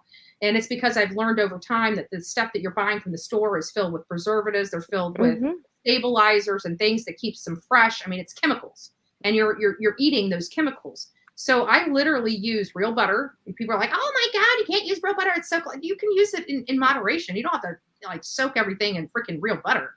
But, I use, because I don't want the margarine because the margarine has chemicals in it. It does. The same coffee creamer. Yeah. Get away from that oil coffee creamer. Get you some good old-fashioned heavy whipping cream and put it in there. It's the best. Yeah. But the one thing I do that is chemical that I do, and I force myself to do it because I have to. And it's the sweetener. I use like a stevia or an equal or something like that. Again, chemicals. But it's the one thing I can eat. I can't do sugar anymore. Sugar makes me hungry all day long. If I eat anything that's sugary, even McDonald's French fries, people don't realize McDonald's French fries are soaked in sugar. And so when you eat French fries and like an hour later, you are absolutely just starving, that's because of the sugar. And here we're getting into health stuff, but gut health is very, very, very important for everything else. Everything starts in your gut, even your mental well-being. And you add in those, I'm going to call you out, Bullhorn Betty, artificial sweeteners. Don't drink Diet Coke. Get you a regular Coke. Right. In the long run, it saves you a lot of grief. Yeah. You may have on a few extra pounds, but you know what? Oh, no, I was drinking that stuff. I mean, it was more like when I stopped drinking sweet tea alone with the sugar, like literally in the first week, I dropped 10 pounds. That's how much sweet tea I was drinking. It was bad. Goodness me. And see, my gut was messed up forever because I switched from regular soda to diet soda. And I don't drink a lot of soda. So it wasn't a big deal. Betty, I sent it. If you want to look at it now, you'll be shocked, but I don't see it here. Oh, let me see if you're in my spam. Did you go to my spam? I don't see in my spam either. Maybe it didn't. It might be in your drafts, possibly, but I refreshed. If you sent it to bullhornbetty@gmail.com, it did not come through. Farm girl. The mom of Quinton's biological dad is 45. I can't follow that this morning. The mom of Quinton's biological dad, the one that was okay, so his other grandmother. So his other grandmother's 45. Okay, that makes sense because I'm telling you, that lady I'm looking at is not 45 years old. You could not pay me to say that lady is 45. I'm looking at her and she looks lots older. And again, it could have a lot to do with, but drugs do age you. I mean, don't get me wrong. I do believe that even alcohol, I have uncles that were alcoholics, and the way they looked at younger ages, it was really sad. And so, but with this, yeah, it does affect the body. But I do believe, I am positive that, once you start cleaning up and stuff, some of those things repair itself. Reverse. Mm-hmm. The sooner the better. Mm-hmm. Yeah. Yeah, Shani, I love McDonald's fries too. Oh, okay, I got it. Thank you, Justice. Let me see what we got here. Thank you, by That's the way. me. I'm like, I'll go here to get my burger, but I'm going to McDonald's for the fries. Yeah, I love McDonald's fries, but I just can't do them anymore because if it was just for like a snack, just to have something, like if we were going through it and I just wanted a snack, yeah, I'll do the French fries.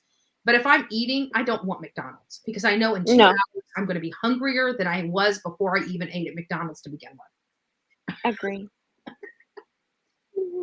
Okay, so they're saying Billy Joe Howell is 45 on this thing. But the address on this is wrong. This is not the address she's at. When's it from? It's Girard Avenue. Like this address here is off of something. Hold on, what is Does it? it have a? I don't know what you're looking at. Is it like a record and it has a date on it, or is it like a new record pulled? No, with this oh, date here, and this let me address? pull it up. So I'm looking at this, and this is what it has, and it has all these different names here. But it says Billy. I'm going to pull it out because I don't want people seeing this.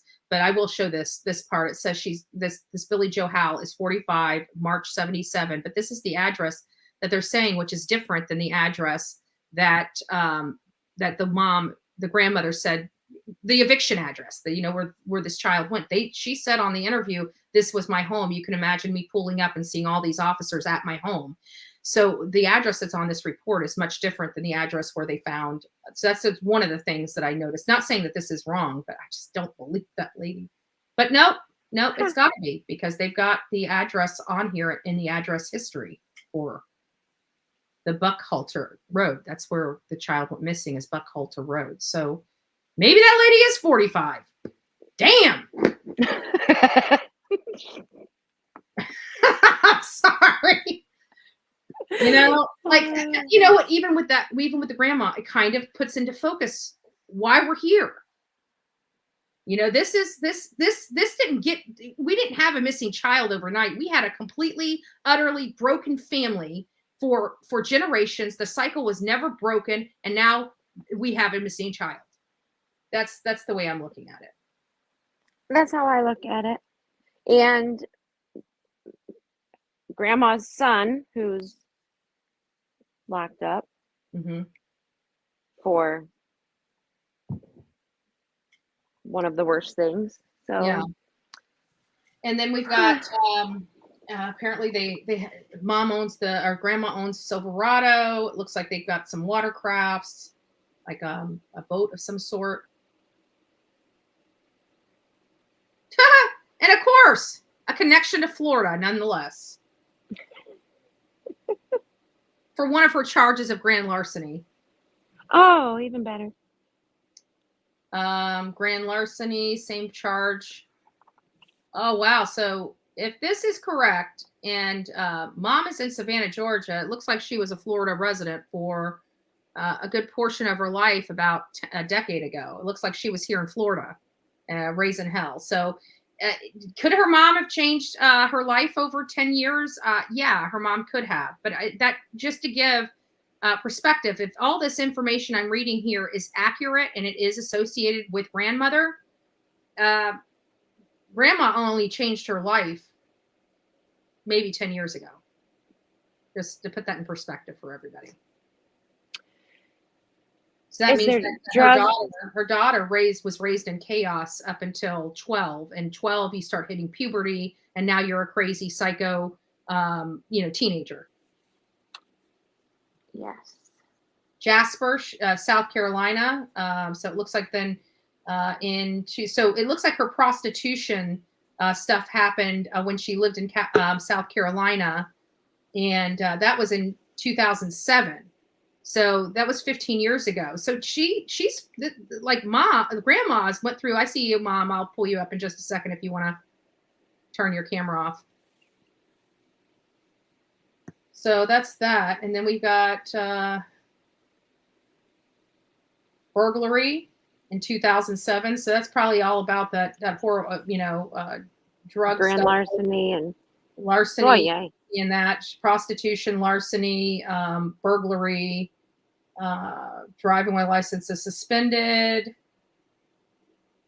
possession of cocaine, which if anybody knows anything about the cocaine charges, if it's in crack cocaine form, it's still listed as cocaine possession. So we don't know what kind of, but with her prostitution charges, I'd have to think it's more than just powder. I would think so too, because more accessible. And to my knowledge, I believe people say it's less money. Yeah, well, it ends up costing more. Sure. Well, yeah, It's but 10 times worse than just powder. I can tell you that. So that's what we have. It looks like, grandma's just started cleaning her life up. And I can't say it like that because myself, if you guys have been listening to me for any significant time, you know that I myself started changing my life. I got clean, 2007, 2000. Mom, you're going to have to turn me down in the background. 2007, 2008. But I really didn't fix myself or deal with the childhood trauma until about a decade ago. And that's when my changes in my life. So I believe that in 10 years, you can change a lot of your life. But again, is that what happened here? Because mom looks really bad. Our grandma looks really bad if she's 45. you can change your life, but then think too, if the children who are now living with her and the boyfriend also have the same habit that you used to have that you are struggling to stay away from. Yeah, it's just a relapse waiting to happen. I have to, and that actually may be the reason why mom wanted to kick her out. Maybe Could it be. was starting to screw with her sobriety. Mm-hmm. Ricky Beavers, I got you up, but just wait 1 second. I'm going to get to Mama Bullhorn, and then we'll get to you. Mama Bullhorn, what do you got to say? Well, first of all, let's start from the beginning. The mother had all the vices anyone can have. Bad past history, one son in prison for a long time, and a daughter who apparently has all the vices, including a lot of innocent children. Research, the interviews I've watched of the previous babysitter, which was a young man, he said those children presented with bruises. He found out that Leilana, or however you say her name, Leilana, would drug the kids to put them to sleep, so she could be free of them. And now she has a 3-month-old, 4-month-old, and I wonder if she does the same thing with the 3-4-month-old. I'm thinking maybe she gave the little boy some drugs and he just didn't wake up, because the boyfriend, stepdad, however you want to call him, was seen by the babysitter, current babysitter, driving very slow around the neighborhood because she was expecting him to bring the kids at 6 o'clock. And he was driving suspiciously slow around the neighborhood before 6 o'clock. So I don't know. I'm thinking either the kid got out, but you know what? If you go back and listen to the police reports and interviews, good morning, Ricky Beavers. Good morning. You will find that the scent dogs did not go off the property. They went through intensive searches in the woods and the whole neighborhood. That scent never left the property. Sounds familiar. Yeah, sure does. So I think they did a Don Wells. Somebody's saying, Fatal Paper Cut saying that it was 8:20 that she said she saw him driving slowly. Do you have clarification on the time?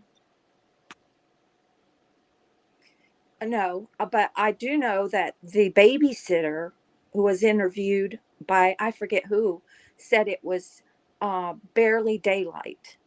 Gotcha. Ricky, welcome, my friend. You How you blessed doing? me with your wonderful presence this morning. Well, thank you. I'm glad to be here. I subscribed to your channel somehow. I don't know what happened. My channel didn't like you. I had to do it again. I had to wind up doing it again, Betty. Well, bless you. I'm so happy you're here. Me too. Was that your mom? Yeah, that's Mama Bullhorn. Well, God bless you, honey. Yeah. I second that. She needs all the blessings she can get. She's Mama Bullhorn. She has to deal with me every day. I'm glad you made it through the hurricane, Betty. I prayed for you, honey. I heard what happened. Yes. Well, Andrew's older sister almost lost everything, but they're back in their house. They finally got electric. They finally got real running water and Wi-Fi, but it's very sketchy Wi-Fi. So the grandbaby stayed with me for a little over a week, and my heart is breaking this morning because you don't have the little patters of feet running around the house. Well, yes, patter, patter, patter. But love them all you can. They're so precious. Yeah. Ricky, what do you think? I think it's sad. I really do. I just want to say this: if anybody out there does not want your child, there's somebody out there who wants to love your child somewhere. I promise. And getting rid of your child, doing bad things to your kids is not their way to go. And I've said before, if anyone's going to harm their child, just bring them to my door. Yeah. Or people don't realize, take them to a fire station, take them to a hospital, anything. Take them to a police department. No questions asked here in Florida. The sad thing is that law is only up to a certain age. Well, you know what? I'd rather be going to jail for dropping a child off at a fire department and saying I don't want any more to it than going to jail because a child's dead. I agree, but there needs to be something like legally where there's no repercussions if you do. Because we want to protect the children, and that's the end of the game. Anyways, Ricky, go ahead. No, man, when I heard about this case, I couldn't believe it. There's so much going on these days. This kind of really blows my mind. You know, like with now Don Wells, he's out of jail now, right? Bullhorn Betty. Don Wells is. I don't know if he's out of jail yet. I have heard. Okay, so to give you guys an update, since you went there, Don Wells, from my understanding, is supposed to be getting out October 30th. It's coming up in 20 days. Oh, okay. Now, you're right. I heard that Kathy Clayton, the gal that's friends with what's her face, Candace Fly, is turning the power on at the house, and it sounds like Candace is going back. So, excuse me. Bless you. Thank you. So it sounds like they're going to get back to. Excuse me. They're going to get back together. Sure they are. It sounds like everybody's going back to the hill. Sure they are going to get back together. I believe that. What I think about this situation is that Mama Mary, I'm going to go ahead and pull you up if you want to change your camera. I believe somebody did something, but I wonder who. Yeah, and I keep wondering if mom and boyfriend are irresponsible. You know, if they do have a pool, you know, some people have stated, you know, maybe the pool, you know, in the drugs. Like there's another possibility of the, you know, kid getting a hold of, you know, mommy and daddy's stuff when they're passed out. We don't know to the extent of the drug use. Well, in my experience, I don't know about the grandparents, but I'm a grandparent. Speaking from a grandparent, from the day our grandson was born, we put half splatches way up at the top of every door. We have deadbolts, we have locks, we have pins, and a steel beam in the sliders. Mm-hmm. And he may try to get out, but he can't. And I don't understand. A $2 hasp up at the top of the door prevents any child from getting out unless they're big enough to slide a chair up to it. Child, Mom. I mean, 20 months old. Like, how can they open doors and slide doors open and stuff like 20 months old? Your sister did it.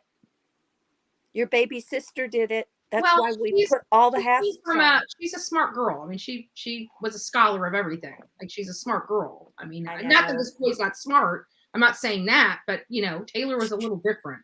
She is very smart. She went through college on scholarships and grants. Right, because she breaks the mold. But you know, either way, let me get to Mama Mary. Mama Mary hasn't had an opportunity to chime in on here. Mama Mary, tell me what your thoughts on this whole thing with Quinton is. What are, you know?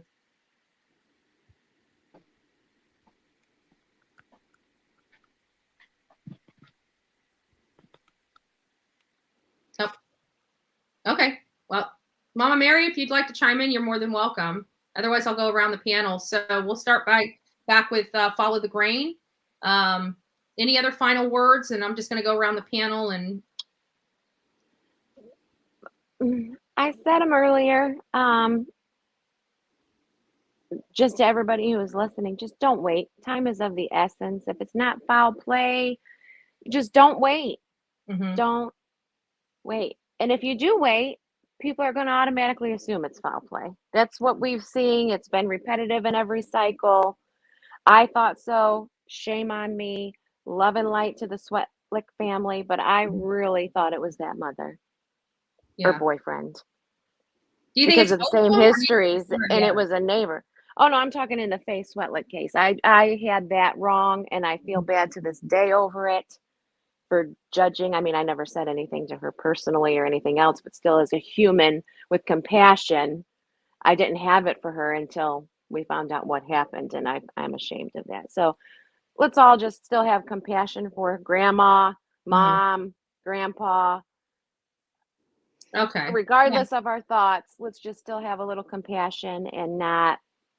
I mean, we can discuss on here, right? That's what we do, but don't go targeting them unless you really know, or like Bullhorn Betty, what happened to, right? Don't. I'm ready to go to Savannah, Georgia with a sign and a bullhorn. I got to be honest with you. It's taken everything I can to sit my ass right here in this seat because I got a little extra change in the pocket that I could make it to Savannah, Georgia, like by this afternoon.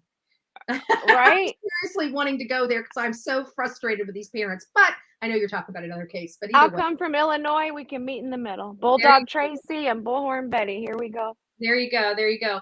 I thank you for having me. What? What'd you say? I'm so sorry. I was going to say, then we're going to go to Kiely because I want to get Mama Mary's input on Kiely Rodni. And then we're going to kick back to Summer Wells because I think that this whole case with Quinton Simon and Summer Wells, I think there's some similarities here, some real big similarities that are just, they're too hard for me to miss. So I'm going to get to Mama Bullhorn to wrap up the whole Quinton stuff so we can move on to the other folks. Mom? Okay, my turn. Mama. I'm drinking my coffee. This is my last cup. Like, I'm going crazy here. I have drank a whole pot this morning, but I agree with Follow the Grain. I honestly believe something stinks in Denmark, and it's not the cheese. There's something, and you will find. I predict in the next week the sheriff will shut down all information, because it leads directly to home base. Whatever it is, it leads directly to home base. And I got a feeling CPS will be knocking on the door this week. You know, but because I hope they do more than knock, and I hope they take those other children if they haven't already. I agree with you. The abuse, the drugs, I'm sorry. I am still wrapping my head around grandma's 45 years old. Like I'm still not. I still haven't gotten over this yet. Like I'm in shock. Well, you're making me lose my train of thought. The senility. The fact that grandma had custody of the two of the children, not the infant, but the two older children, and she left the state. I mean, how do you get custody of children and leave the state with the person you had the children removed from? Give me a break. That's all I have to say. That's a good point. That's a good point. Ricky, do you want to have any final thoughts on Quinton before we move forward? Well, I'm speechless because I just can't believe all this stuff going on with these little kids, and it's so sad that I've been around people, Betty. I'm gonna be straight with you, that can't handle kids. Okay, that they just don't have patience for kids at all. They're snappy. They're just like it's. I don't know. If you can't handle kids, then don't have them. Don't have them. That's right, and don't. And hey, because kids need love. We need to get down to their level. You know, with little Chevelle, she's not my granddaughter, but I consider my granddaughter. I told the grandmother that I would take her in at 2 weeks old. You know, I'd adopt her over the phone. You know, just speaking the words. You know what I mean? And I got her when she was 3 years old, and she only weighed 23 pounds. And it's so sad. But now she's up to 50 pounds, and I show her a lot of love. I do spoil the hell out of her, but that's what they're about. But if you can't handle kids, y'all, it's okay. If you can't, ain't nobody gonna be mad at you, but don't do nothing to harm them or just be honest with yourself and know that you can't kids, and you got to get away. You know, don't harm them. Just be honest. Right, and it's okay if you feel that way. I'm not going to judge you for it because I've used to judge. I don't do that no more. That's the reason I'm not really putting the output of the what I think. I'm just going to keep the comments to myself and just pray for these people because that's the right thing to do. I agree. You're definitely a bigger man. I try, but you know, stuff falls out even when I'm trying to shove it back in. So, well, you take it from your mother, the mouth of the South. When it crosses my brain, out my mouth it comes. Nice to meet you, Mom, by the way. Yes, nice to meet you, Ricky. I'm going to go. Around. Mama Bullhorn's got some stories about me. I bet she does, Betty. Me and her had to get together and talk about that. No. Let's make that a three-way call. Well, Betty, I love you for who you are, honey. I don't even know you, but I know you're a wonderful person. Ricky. And, likewise. You're good people. I know good people when I meet them. You know what I'm saying? Yeah. Well, I appreciate it. So we're going to get into the Kiely Rodni case, and I kind of want to hear the input of Mama Mary. First of all, I'm going to say goodbye to everyone. All right, Mom. You take care. Have a wonderful Manic Monday. All right. God bless you, honey. Have a good day. Thank you. Follow the grain. Love y'all. Nice talking with you. You too, honey. I love Mama Bullhorn. Maybe I'm a little biased in my love for her, but that's okay. So, Mama Mary, so we're going over the Kiely Rodni case. You know, everybody's watched this whole case kind of unfold before us.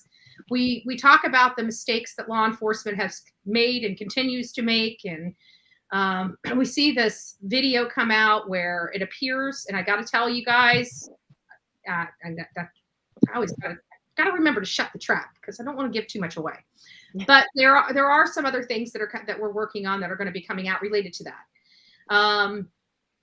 Either way, what are your thoughts on it, Mary, about all this? Well, first of all, Betty, I just want to say how much I appreciate everything that you're doing. And Mama Blowhorn, I'm keeping her in my prayers because she's definitely got the gut. Let me say it that way. But my question is, has anybody bothered to look at the larger picture of this instead of just focusing in on the exact timing to the second of who was actually in the car and actually looked at the shadowing and the light? Yes, that's we are absolutely working on that as we speak.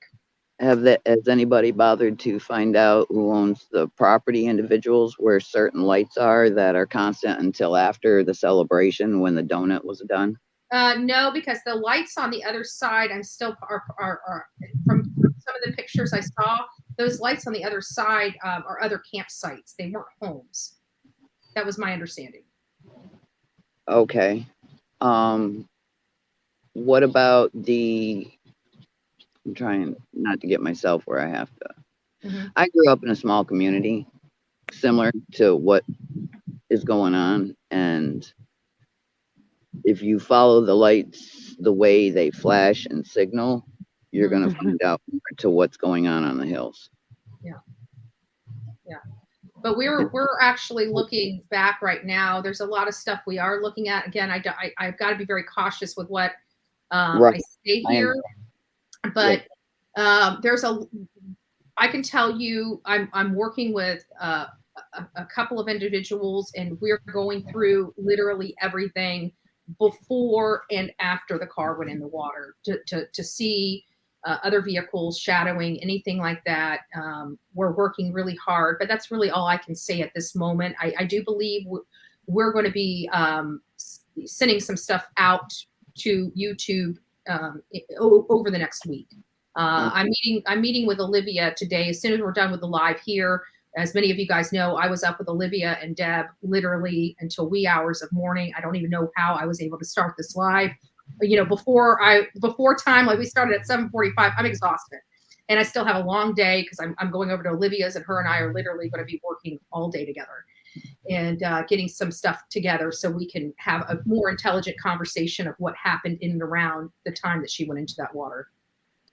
If possible, Olivia and you, when you do meet, if you feel you want to reach out by phone, my number's in the email. Oh, okay. I was saying, don't do it on here. Yeah, email it. I got you. My number's in the email, but please reach out. I'm quite sure there's some behind the scenes information that can actually go back a year or even longer on the planning of this. Okay, perfect. Yeah, I'll definitely. Once I get with Olivia, I'm waiting for her to get up and call me and get some coffee in her. And once she says go, I'm literally out the door and over to her house, and that's going to be kind of it for the rest of the day. All right, that was just a couple of the questions I needed to ask. Everybody, please be blessed, and please keep digging in. Yeah, we will. God bless you for bringing stuff to our attention, and and this is a good tribute of what the audience also does. Like this gal here, Mama Mary, is pulling in from there's thousands of people literally looking into this case right now, and that's the beauty of YouTube. Yes.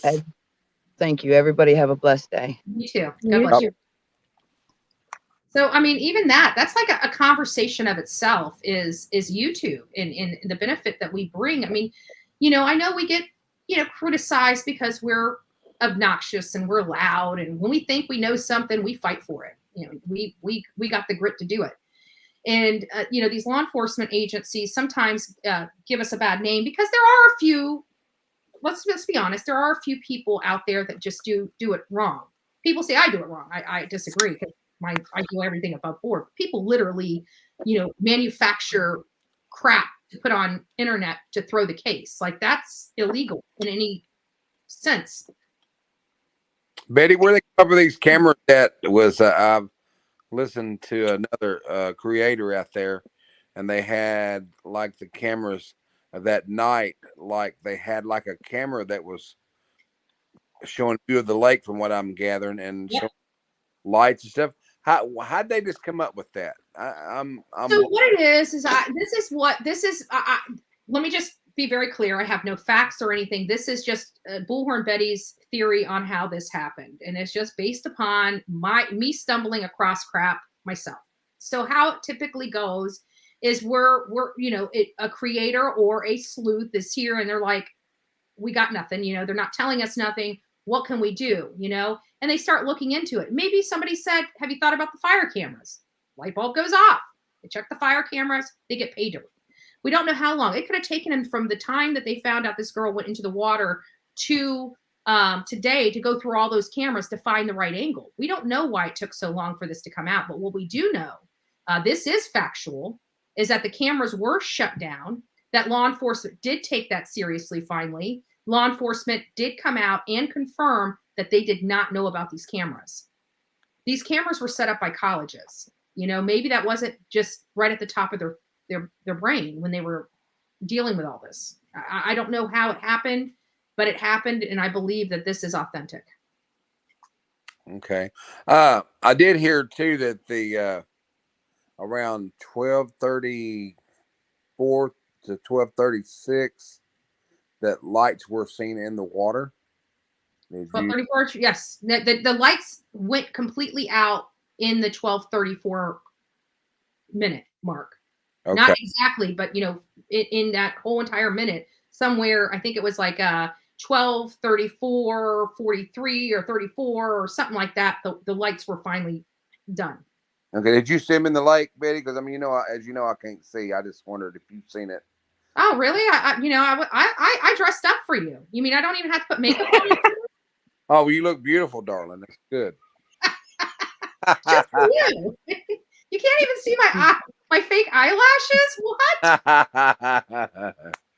Hey, he couldn't see that dot. You know. Oh Lord. But no, did you see the lights in the water, Betty? I mean, did you? Yeah, I did. I watched the whole thing. Olivia and I have been working really hard on this. Debbie's been helping Olivia, and she's been with Olivia because I go to sleep early, you know, and Deb's been up with Olivia. Last night was the first time I stayed up with them, and I'm glad I did. I have to say that. Let me ask you a question here. Did I get on your channel and talking about the water pushing her back and into the back? Yes, if it wasn't you, I know a few people have, but I still totally disagree with that theory. That's fine. That's okay. Do you still think it's foul play? I do. You do? Okay. I do. You know, I'm gonna be straight with you, and no offense, but today, my uncle. God, I could tell you a strange story, but my uncle died. Okay, he was living in his house. He's living in his house, and Betty, I was going to call him. This is around it's in March a couple of years ago, and I was sitting here on the couch, and I said, "Well, I need to get my Uncle Gary these pair of shoes. I had a pair of shoes I need to give him." And I tried to call him around 4:30 or 5 o'clock. And I'm telling you a true story here, real quick. I know this is off what we're talking about. Mm-hmm. And Chevelle was in there watching TV, and all of a sudden, I mean, I don't want to sound crazy, y'all. I mean, I'm not. I'm going to tell you a true thing. The air fryer came on, and Chevelle hollered, "Pepaw, Pepaw." I said, "What?" She said, "The air fryer came on." Okay. And I went in there, and I said, "Chevelle, did you turn it on?" She said, "No." I opened it up, and I felt it, and it was warm, and I shut it back up. And Betty, I felt on top of the air fryer, and it was wet. It was like watery. I thought, where in the world is water coming from? And I believe in signs. I believe in different things, you know. And so then later on, I got a call that night saying they found my uncle dead. And I think somebody held him down. He was shot up with stuff. I can't prove that. Now, talk to the law enforcement about it, and they're not going to. The days, I must be blunt with you. This is my opinion only. Today, they're looking for like speeders, drunk drivers, the way that they get money. You know, no offense. And I just call it how to see it. They just don't. They don't do like they did years ago. Things seem like things has changed a lot. Mm-hmm. I don't know if you agree to that or not, but absolutely. There's been a lot of changes over the years that not necessarily the most positive changes. Some of the changes are positive, but not mostly. It's like many want to stay away from danger instead of running to, as you're sworn right. to do. Yeah, and that's the problem that we're having right now. You know, that's why the chief of Uvalde lost his job, right? You know, I mean, they're there to protect. They're a law enforcement agent or a person steps up to the plate and is putting their it on the line to save somebody else. And when you're letting the people that you're supposed to put your life on the line to save, and they're the ones putting their life on the line, we've got a problem here because they're not being paid to do that. You are. And it sounds horrible when you say it like that, but in the reality, law enforcement knows what their job is. They know what they're signing up for. Yes, they do. And they do it because of the love of the people in their community. Watching that video of the case you just brought up, I was like, what are you waiting for? Yeah. Like, go in, along with other choice words. But they're the ones with the gun. The other ones are sitting ducks. Exactly. You got nothing. And little bitty sitting ducks, okay? Little bitty that don't know. I mean, instinctually, we kind of know what to do, hide, whatnot. But they're not going to charge this other person with when maybe older kids would get together and try to take them out, Yeah. But this not was little ones. Yeah, there was no. They were sitting ducks. The only protection they had were the people outside those windows that were being held back by their chief. And then telling them, open the door, open the window. In these drills where you have an active shooter, they tell you not to. They tell you not to do anything. They tell you to block and barricade the door to the classroom. And if don't you can, open it, you can. But if you don't know where the shooter is, you can't even escape the room, because what if you escape and run right into the danger? Like the one little boy who turned the corner, I was like, oh, my heart. He heard the shot in that video and just went back to his classroom. That's what I mean. Like instinct tells you, and then you teach them this. Right. And right. to ask them to open the window and do this, break the window and how. Right. All right. So we're getting to we're at 2 hours, guys. I mean, we can keep going. And here's the only update I've got for Summer Wells. And I think we kind of went over it already, is that, it looks like for the despicable parents of Summer Wells, it looks like they're ready to get their life back to normal. Summer's yesterday's news for them. So I don't know how I feel about that. I just saw Dolly Vision say it's time to go back to the Hill. I have to agree. I think it's time. Law enforcement hasn't given us crap, not just the Hill. I think it's time. We've never protested in front of Hawkins County Sheriff's Department, and quite frankly, I truly believe that maybe it might be time, because what do we have to lose at this point? Right. Well, as I said again, I'm going to say it one more time. I think Summer's still alive somewhere. I hope she is. I just don't have that feeling. Under, man. Come on. I really believe that strongly. Yeah. Well, I pray that she is, but you know what? When Cher was running, because they came out where they thought they saw Summer in Arkansas, and they called law enforcement, and come to find out it was close, but it wasn't Summer. Right. I mean, she looked a lot like Summer. But, and I was talking to another creator, which is a friend, and I said, somebody there, it sounds like the Summer might be out there. And this person reminded me, they're like, you need to remember that feeling we had when we were at the watering hole and when we were at the house. And I'm like, you're right, because the feeling was very dark. It was very sad. Right. Excuse me. Hey, Betty, when you get time, I'd like for you to call me. I'd like to talk to you. Okay. Yeah. I don't know if today, well, I could probably call you when I'm going out to Olivia's, because today we're locking ourselves away and doing some major work. Well, please don't forget me, because I need to ask you something, because I really would like to get things going for myself. Yeah. And I mean, I'm on, and that's what I want to talk to you about. Okay. Yeah, I got you on my list. I'll call you as soon as I wrap up here and start heading over to Olivia's. But everybody, please listen. If you got a child and you do not want your child, I'd rather you take and give it up and do something to harm the child or kill the child or anything like that. I mean, share that around with everybody. And it's okay. If you can't handle kids, you just can't handle kids. Be honest with yourself and let the kid be around somebody that wants to love that child. And I love watching a child grow up and start talking and walking and doing these great things. It's a wonderful thing to watch. But if you can't handle that, it's okay. Just give it to somebody that would want to love your child. There's nothing wrong with that. Mm-hmm. I agree. You know what I mean? Just do the right thing. Yeah.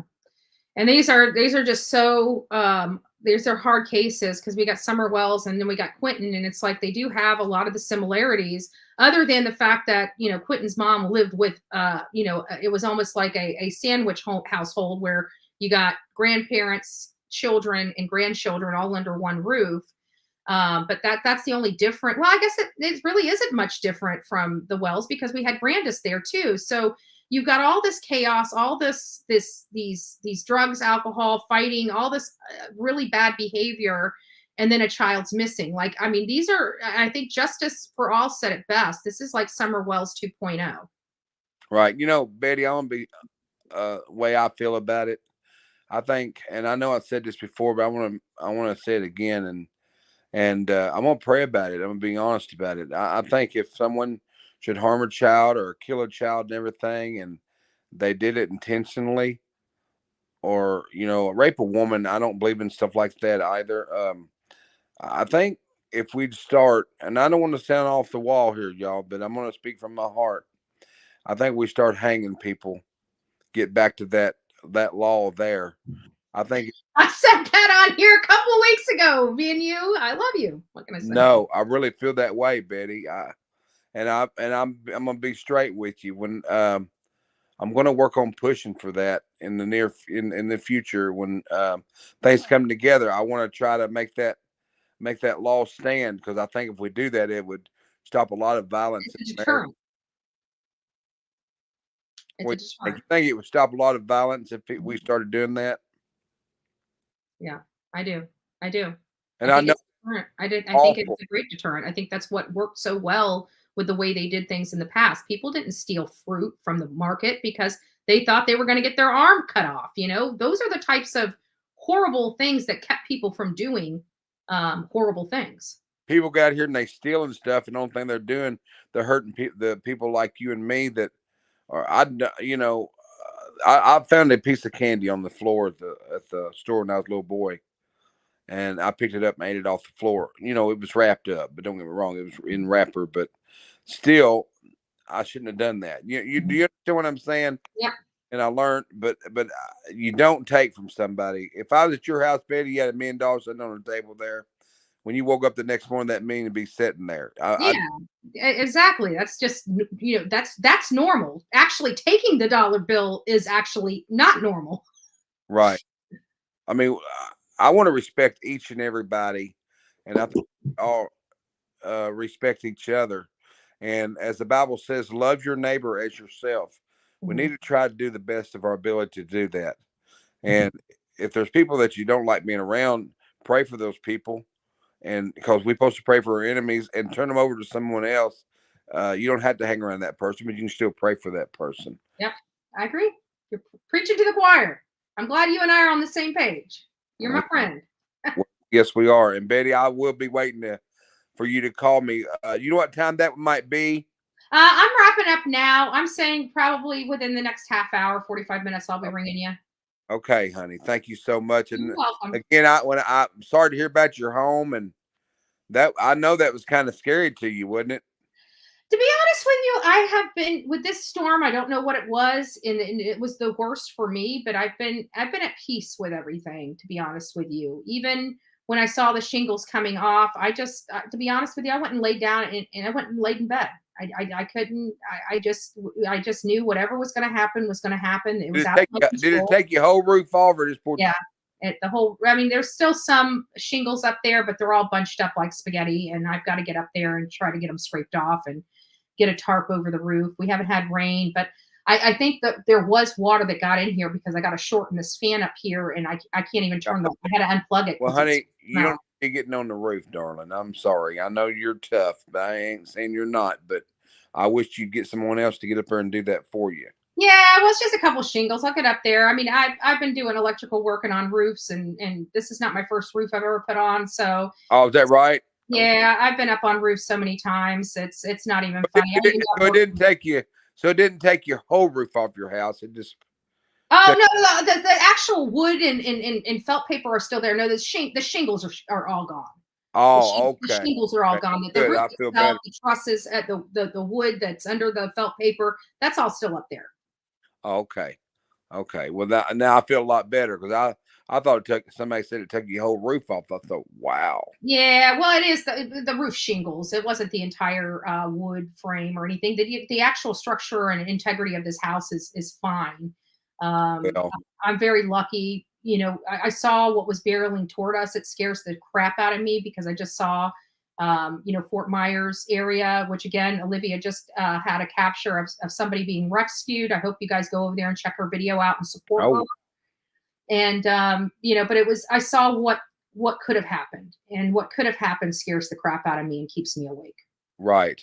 Now, hey, are we talking about Summer Wells right now at this point, or we're still on Sure. Sally? I mean, Betty, I've been following Summer Wells from the day one, and I got on Cher's channel, and I apologize to her because I thought she was all about the money, but oh, I love Cher. Cher's good people. She was really, you know, it took me a while to get to know her. Mm-hmm. Me too. I'll be honest, I was kind of whatever, you know what I mean. I didn't care for her, be honest, because I thought they was just trying to do it for the money. But then after I got listened to more, that I think I hate to, well, I don't hate to say it. I gotta be honest about it. I think Kansas ain't gonna leave Dawn, and Dawn ain't gonna leave Kansas. And I think the reason Kansas ain't gonna leave Dawn because Dawn knows something on her, and she knows something on him, and so that's what's holding them together. He's responsible for why Summer's not here, and he's responsible for why Summer's not here. I mean, she's responsible what got her in the condition for her to get gone, and he's the one that got gone. That's how I see it. That's how I see it, and they both have dirt on each other. Hey, again, same page right there, honey. Yeah, I agree with that all the way. Yeah, so that's kind of where I think that's what they have on each other. They're both guilty as hell. Right. Just for different aspects, you know. One was the actual crime, and one was the cover up. Now I'm gonna be straight with you. I will still say that Summer could have been sold. I'm not gonna throw that out because Mary said so. Mary, his own sister said it, and Jeannie. They both said it's possible because of what he did with his first set of kids. Now, do you think Texas is going to charge Don with something happened 30 years ago? Nope. I agree with Dolly Vision. I don't believe that either, and I don't think they are either. Okay. Mm-hmm. And why would they bring it up a long time later? And they said they just knew. I mean, I ain't putting them girls down. I don't know these girls, and I'm sorry what happened. I'm not going to say that Don didn't do the things to them that he did. But why did I know the father said, if y'all do that, I'm divorcing your mother, whatever, and all that. But why would you bring something out 30 years later? I think it was because of the age of Jeannie and the age of Summer. Jeannie was only 5 years old when Don started doing these things, and Summer was 5 years old when she disappeared. I think it was they just left it in the past up until Summer went, got gone, and then they were like, wait a minute, this story needs to come out. People need to know what happened to me at that age at the hands of Don. Now, Don was only 14 years old. He was still a minor himself. Sure. So, and that's what Dolly had picked up on, in my opinion, is that, the storyline itself, had it been an adult, I truly believe Don would be charged. Agree to that. Yes. All right. Now, do you think that Don and Kansas gonna get the boys back? I do not think they're going to get the boys back. I think at this point where you got two adults that have had 3 sets of children removed from their custody, Candace had a set of kids removed from her before Don. Don had a set of kids removed from him before he met Candace. And then they had a set of boys and a missing child between them. So at this point, I don't think they're getting those boys back. If they do, it will be a sad day in Tennessee history. Yes. And Ben, did you know there is over 300 kids I hear missing out of Tennessee every month? Yeah. It's like 2,100 here in Florida. Is it really? And we don't hear nothing about that. No. Because the majority of them, about 90% of those that run away that are missing are runaways. And those are resolved. If you go on any state Twitter, you can see how many people they find on a daily basis. I mean, it's hundreds of people. Silver alerts, runaways and things of that nature. It's a small segment, but when you have a group of large numbers, the small segment is about 6,000 or 7,000 collectively that disappear and are never found. And those are the 6,000 to 7,000 every year that disappear and are never found are what we discuss. Well, let me ask you this: Are they just runaways? Or they passed away? You think, or the majority of the ones that I've covered that are the teenagers are almost all the time runaways. And in some cases, they get into situations where they're trafficked. They got themselves an older person that's talked them into running away. And for example, there was a young child from Tampa that was just found in Miami. The parents brought her home, and they're not asking her any questions, but I have a really strong feeling she got with an older dude that ended up tricking her out. Oh, wow. Well, Betty, I'm going to tell you something. I went to blind school for 11 years. Okay. I wasn't at home a lot. Mm-hmm. You understand, that's the best. I'll be honest, that's the best time of my life. And even now, I mean, no offense, but I had it made, didn't realize it. I learned a lot, got involved in sports a lot. And I'll be honest, the main classes I got into was spelling and, of course, math and reading. You know what I'm saying? Yeah. And all this other stuff. And, of course, I was in, gym, working out and doing different things like that. But other than that, that's mainly the main thing growing up that I learned. Because, I mean, I did science, I did social studies, but I wasn't into all that. You understand what I'm saying? Yeah. I learned mainly the basic things of life that you need to know. Yeah. And I'm a blessed man. I can honestly say I'm a blessed man, and God's been good to me. And I've been blind for 48 years, and I see more than people can see. I say it all the time, and I'll say it again. I tell you what I am getting ready to do. I'm going to go to the doctor. Well, I hope you have a great checkup. And I do. Well, let me tell you what I'm going to do. I got scar tissue around the optic nerve over my eyelids on my right eye. Okay. Mm-hmm. And sometimes I think I see light. And I went down to Memphis, down to the Retina Foundation to see what was going on with me. They put me on a machine, told me my optic nerve was great and my retina was not detached. And I'm going to a doctor, in which, don't get me wrong, I ain't hell being blind, but something's laying on my heart to do this, and I'm going to do it. I'm going to go to the doctor, and I want them to move the scar tissue on my eyelid, on my eyelid, whatever. Mm-hmm. And it's wrapped around my optic nerve. And that is dangerous. Yeah. But I'm going to still get them to go ahead and remove that tissue around there. And could that help with your vision? We'll find out, Betty. They probably won't want to do it, but I'm going to demand they do it. Well, I'm thinking it of like this. I mean, if you're blind and it's an opportunity for you to see, I'll take my chances. Really I mean, no wrong. I can't be blind, but what if I can see lights and beautiful colors? What if you can see Bullhorn Betty's makeup for the first time that I put on? You already know you're beautiful, honey. I love you to pieces. You know what I mean? You're good people, man. I know. Hey, I've been listening to you for a long time. You just didn't even know it. I appreciate from other people and stuff, and hearing about you. And I've been listening to Jay for Justice and Dolly, and I ain't listened to a lot of people. I listen to Triple T. You ever heard of Triple T? I have not heard of Triple T. No. Well, he is a veteran. Mm-hmm. But when you call me in 30 minutes, we'll talk more, and I'll tell you what's on my mind and see if you can help me out here, and we'll try to work on this. And God bless you and everybody in the chat. God bless each and every one of you. And I pray that God gives y'all the desires of your heart and moves in you on a mighty special way today. And today's a wonderful day for everyone. Well, bless you, Ricky. We love you. Thank you for being a nice shining star in our world. And oh no, where'd you go? Well, we love you. We can't see you anymore. He must have hit something. I'm not sure what he hit, but he's gone. We love Ricky Beavers. What a just a great person. Just he just he's always got this positive attitude. We watch him, he's got some things going on you can't see, and he's still so bubbly, and he still tries to help, and still just a wonderful person. And kudos to Ricky Beaver. So if you guys haven't gone over, he's a very talented singer, folks. Very talented.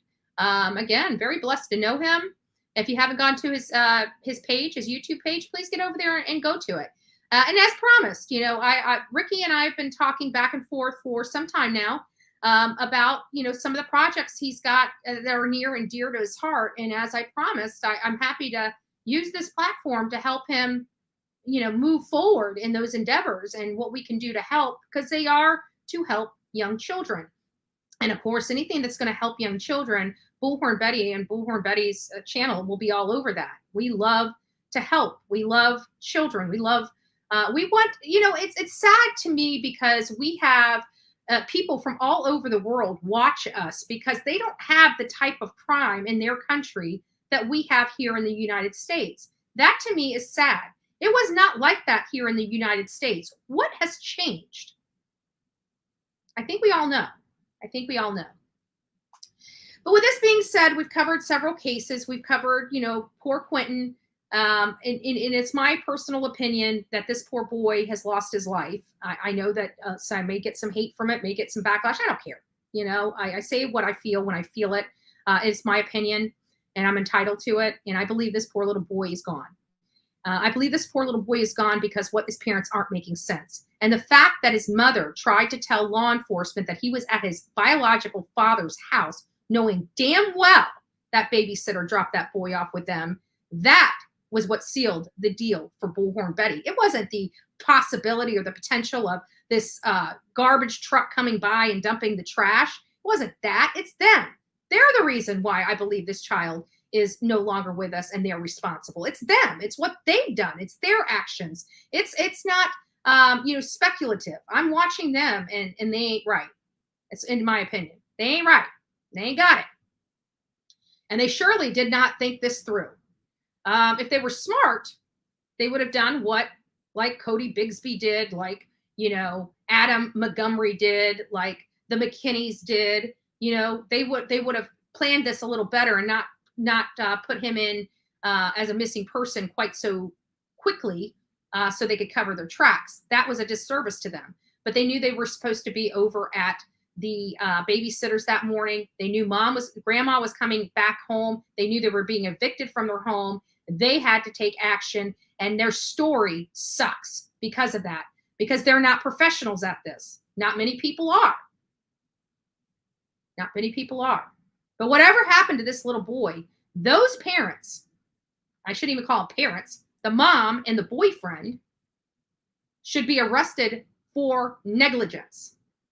There is something that law enforcement can charge these parents with unconnected to this little boy's disappearance to put their ass in jail and keep them there until they find this little boy.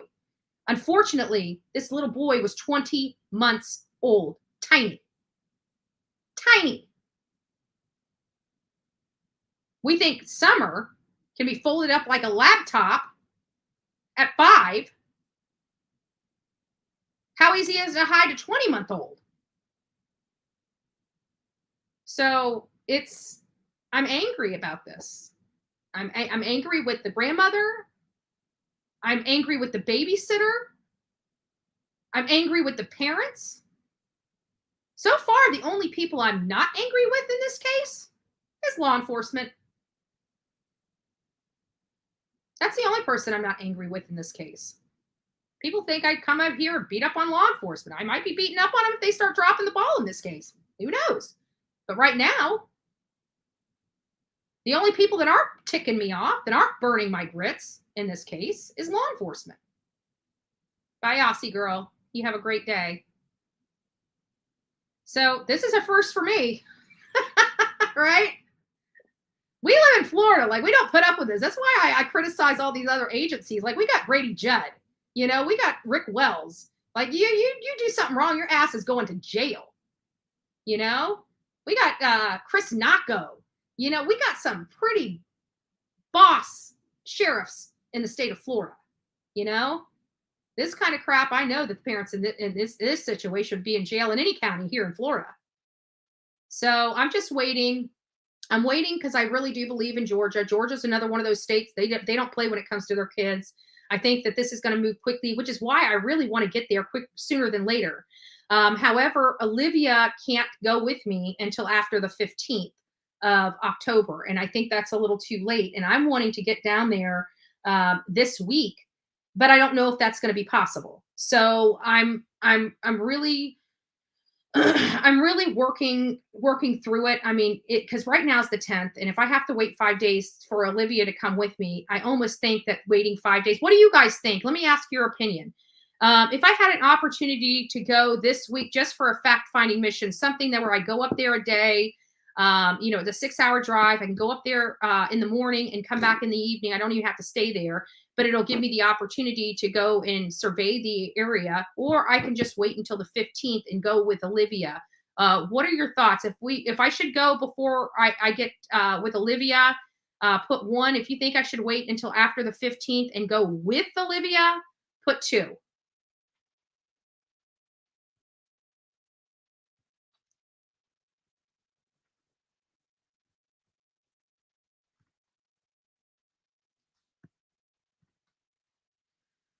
Do both? Well, the only reason why it would be hard, Angela D says, yeah. So we're getting some 2s in here. My mom's saying 2 as well. Yeah, that might actually be a good idea, because Olivia and I, we were talking about this, and this is my concern, and this is what I told her. So don't go alone. Yeah, but I wouldn't really be alone, because I've got people behind the scenes that are working on like places for me to stay. So I would have other people there, just wouldn't be like Olivia. But I like Olivia because we work together, and she does some creative video stuff, video work. And so we did actually talk about me going there this week to do fact finding, and then her and I leaving, and not just covering this case, but also making the additional 5-hour trip over to Debbie Collier's case and cover that case too. So, with it being so close and just literally one state away, I feel that the cost is justified to get there and talk to people. I mean, this is going to cost me like maybe $250 for a day or 2 there, as opposed to the cost is going to cost me to go to Truckee to interview people, which is going to be damn near $1,000, right? So it's like, we try to do these cost analysis benefits to make sure that we're utilizing the funds that are coming in here in the most advantageous way as possible. But again, this is a little 20-month-old boy that just disappeared. And my biggest concern was the parents were going to be arrested before I got an opportunity to get up there with Olivia. And so her and I were talking about it. And she's like, well, maybe you should just go and do the fact finding. But, listening to all of you, is that additional 5 days and that additional $200 really worth the time and the energy to get that information, as opposed to just waiting? It's only 5 days, I guess. Yeah, that's it. But see, in the name of the game, when we're dealing with, these breaking cases and stuff like that, literally 5 days could change, what happens, what you're talking about, whether the story continues to move forward and continues to garner the attention of our audience. So we got to look at all of those things. The death penalty doesn't stop murderers now. What about innocent people who were struck up? That's barbaric. Yeah, well, it is barbaric. It is barbaric, but killing young children is also very barbaric. And if I have to weigh a person killing somebody or somebody being publicly hanged so the killing of the little kids stop, then I'm all for it. I'm all for the deterrent. I'm sorry. And I've already called despicable names. One more despicable name is not going to hurt my feelings. So have at it, haters. Bullhorn Betty the barbaric. Barbaric Betty. Sorry. I got to find comedy in some of this. I want you guys to watch something. I prepared this a long time ago. You guys have seen it play on several of my videos, but I am going to play this again. And I think everybody needs to watch it.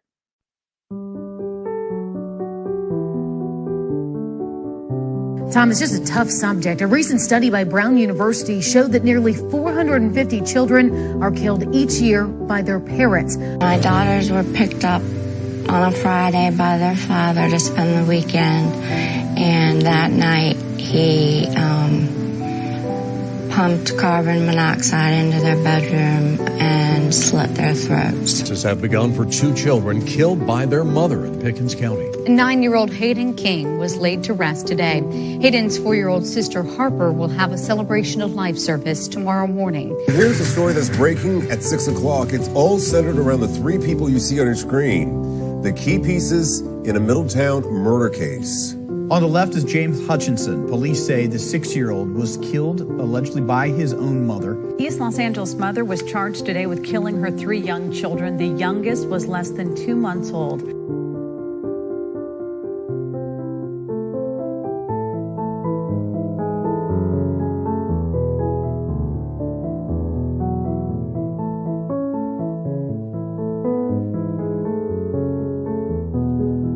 At 6 with breaking news. Good evening to you, friends. Greg Merriweather along with Elizabeth Vow. Our top story today, that precious little 2-year-old right now. 2 people are facing charges accused of murdering little Nevaeh Allen. Investigators found the 2-year-old dead in Mississippi after several days of searching. One of those blamed in her death, the girl's mother, Lanaya Cardwell.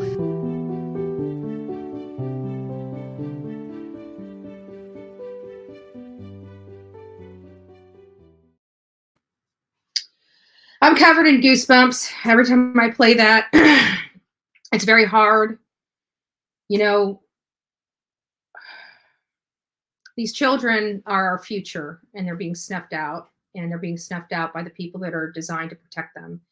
And this is very hard for many of us to watch and know the statistics and hear these cases going on and on and on every day. We have a new face that pops up on the National Center of Exploited and Missing Children. It's just a sad reality for us here in the United States and some across the world as we deal with these horrific tragedies and these horrible people that are in our world.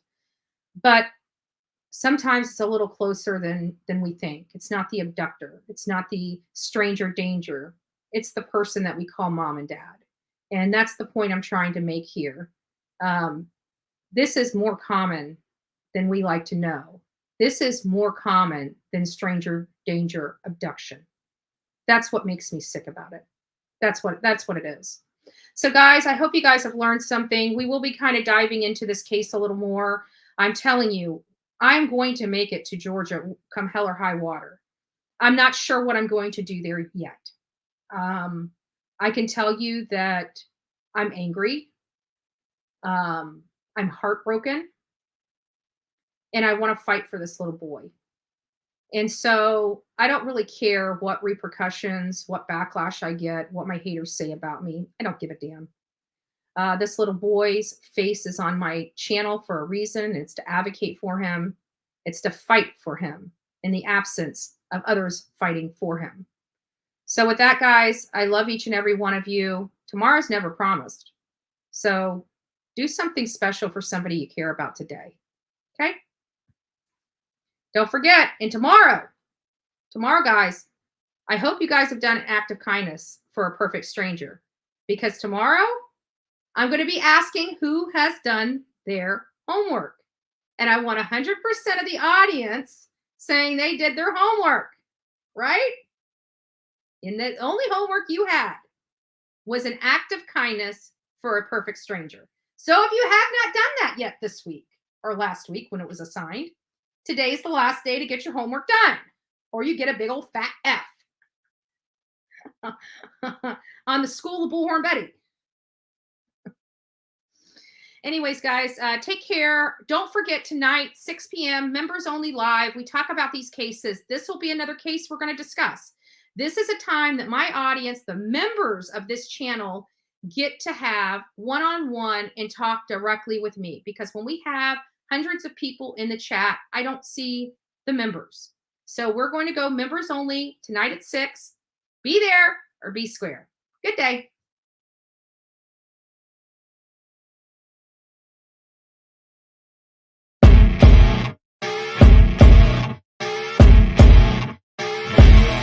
As you wake up in the morning, you want to find the latest, greatest information about criminal cases and have an intuitive conversation about the suspects associated with these cases. Head over to the Bullhorn Betty channel on YouTube.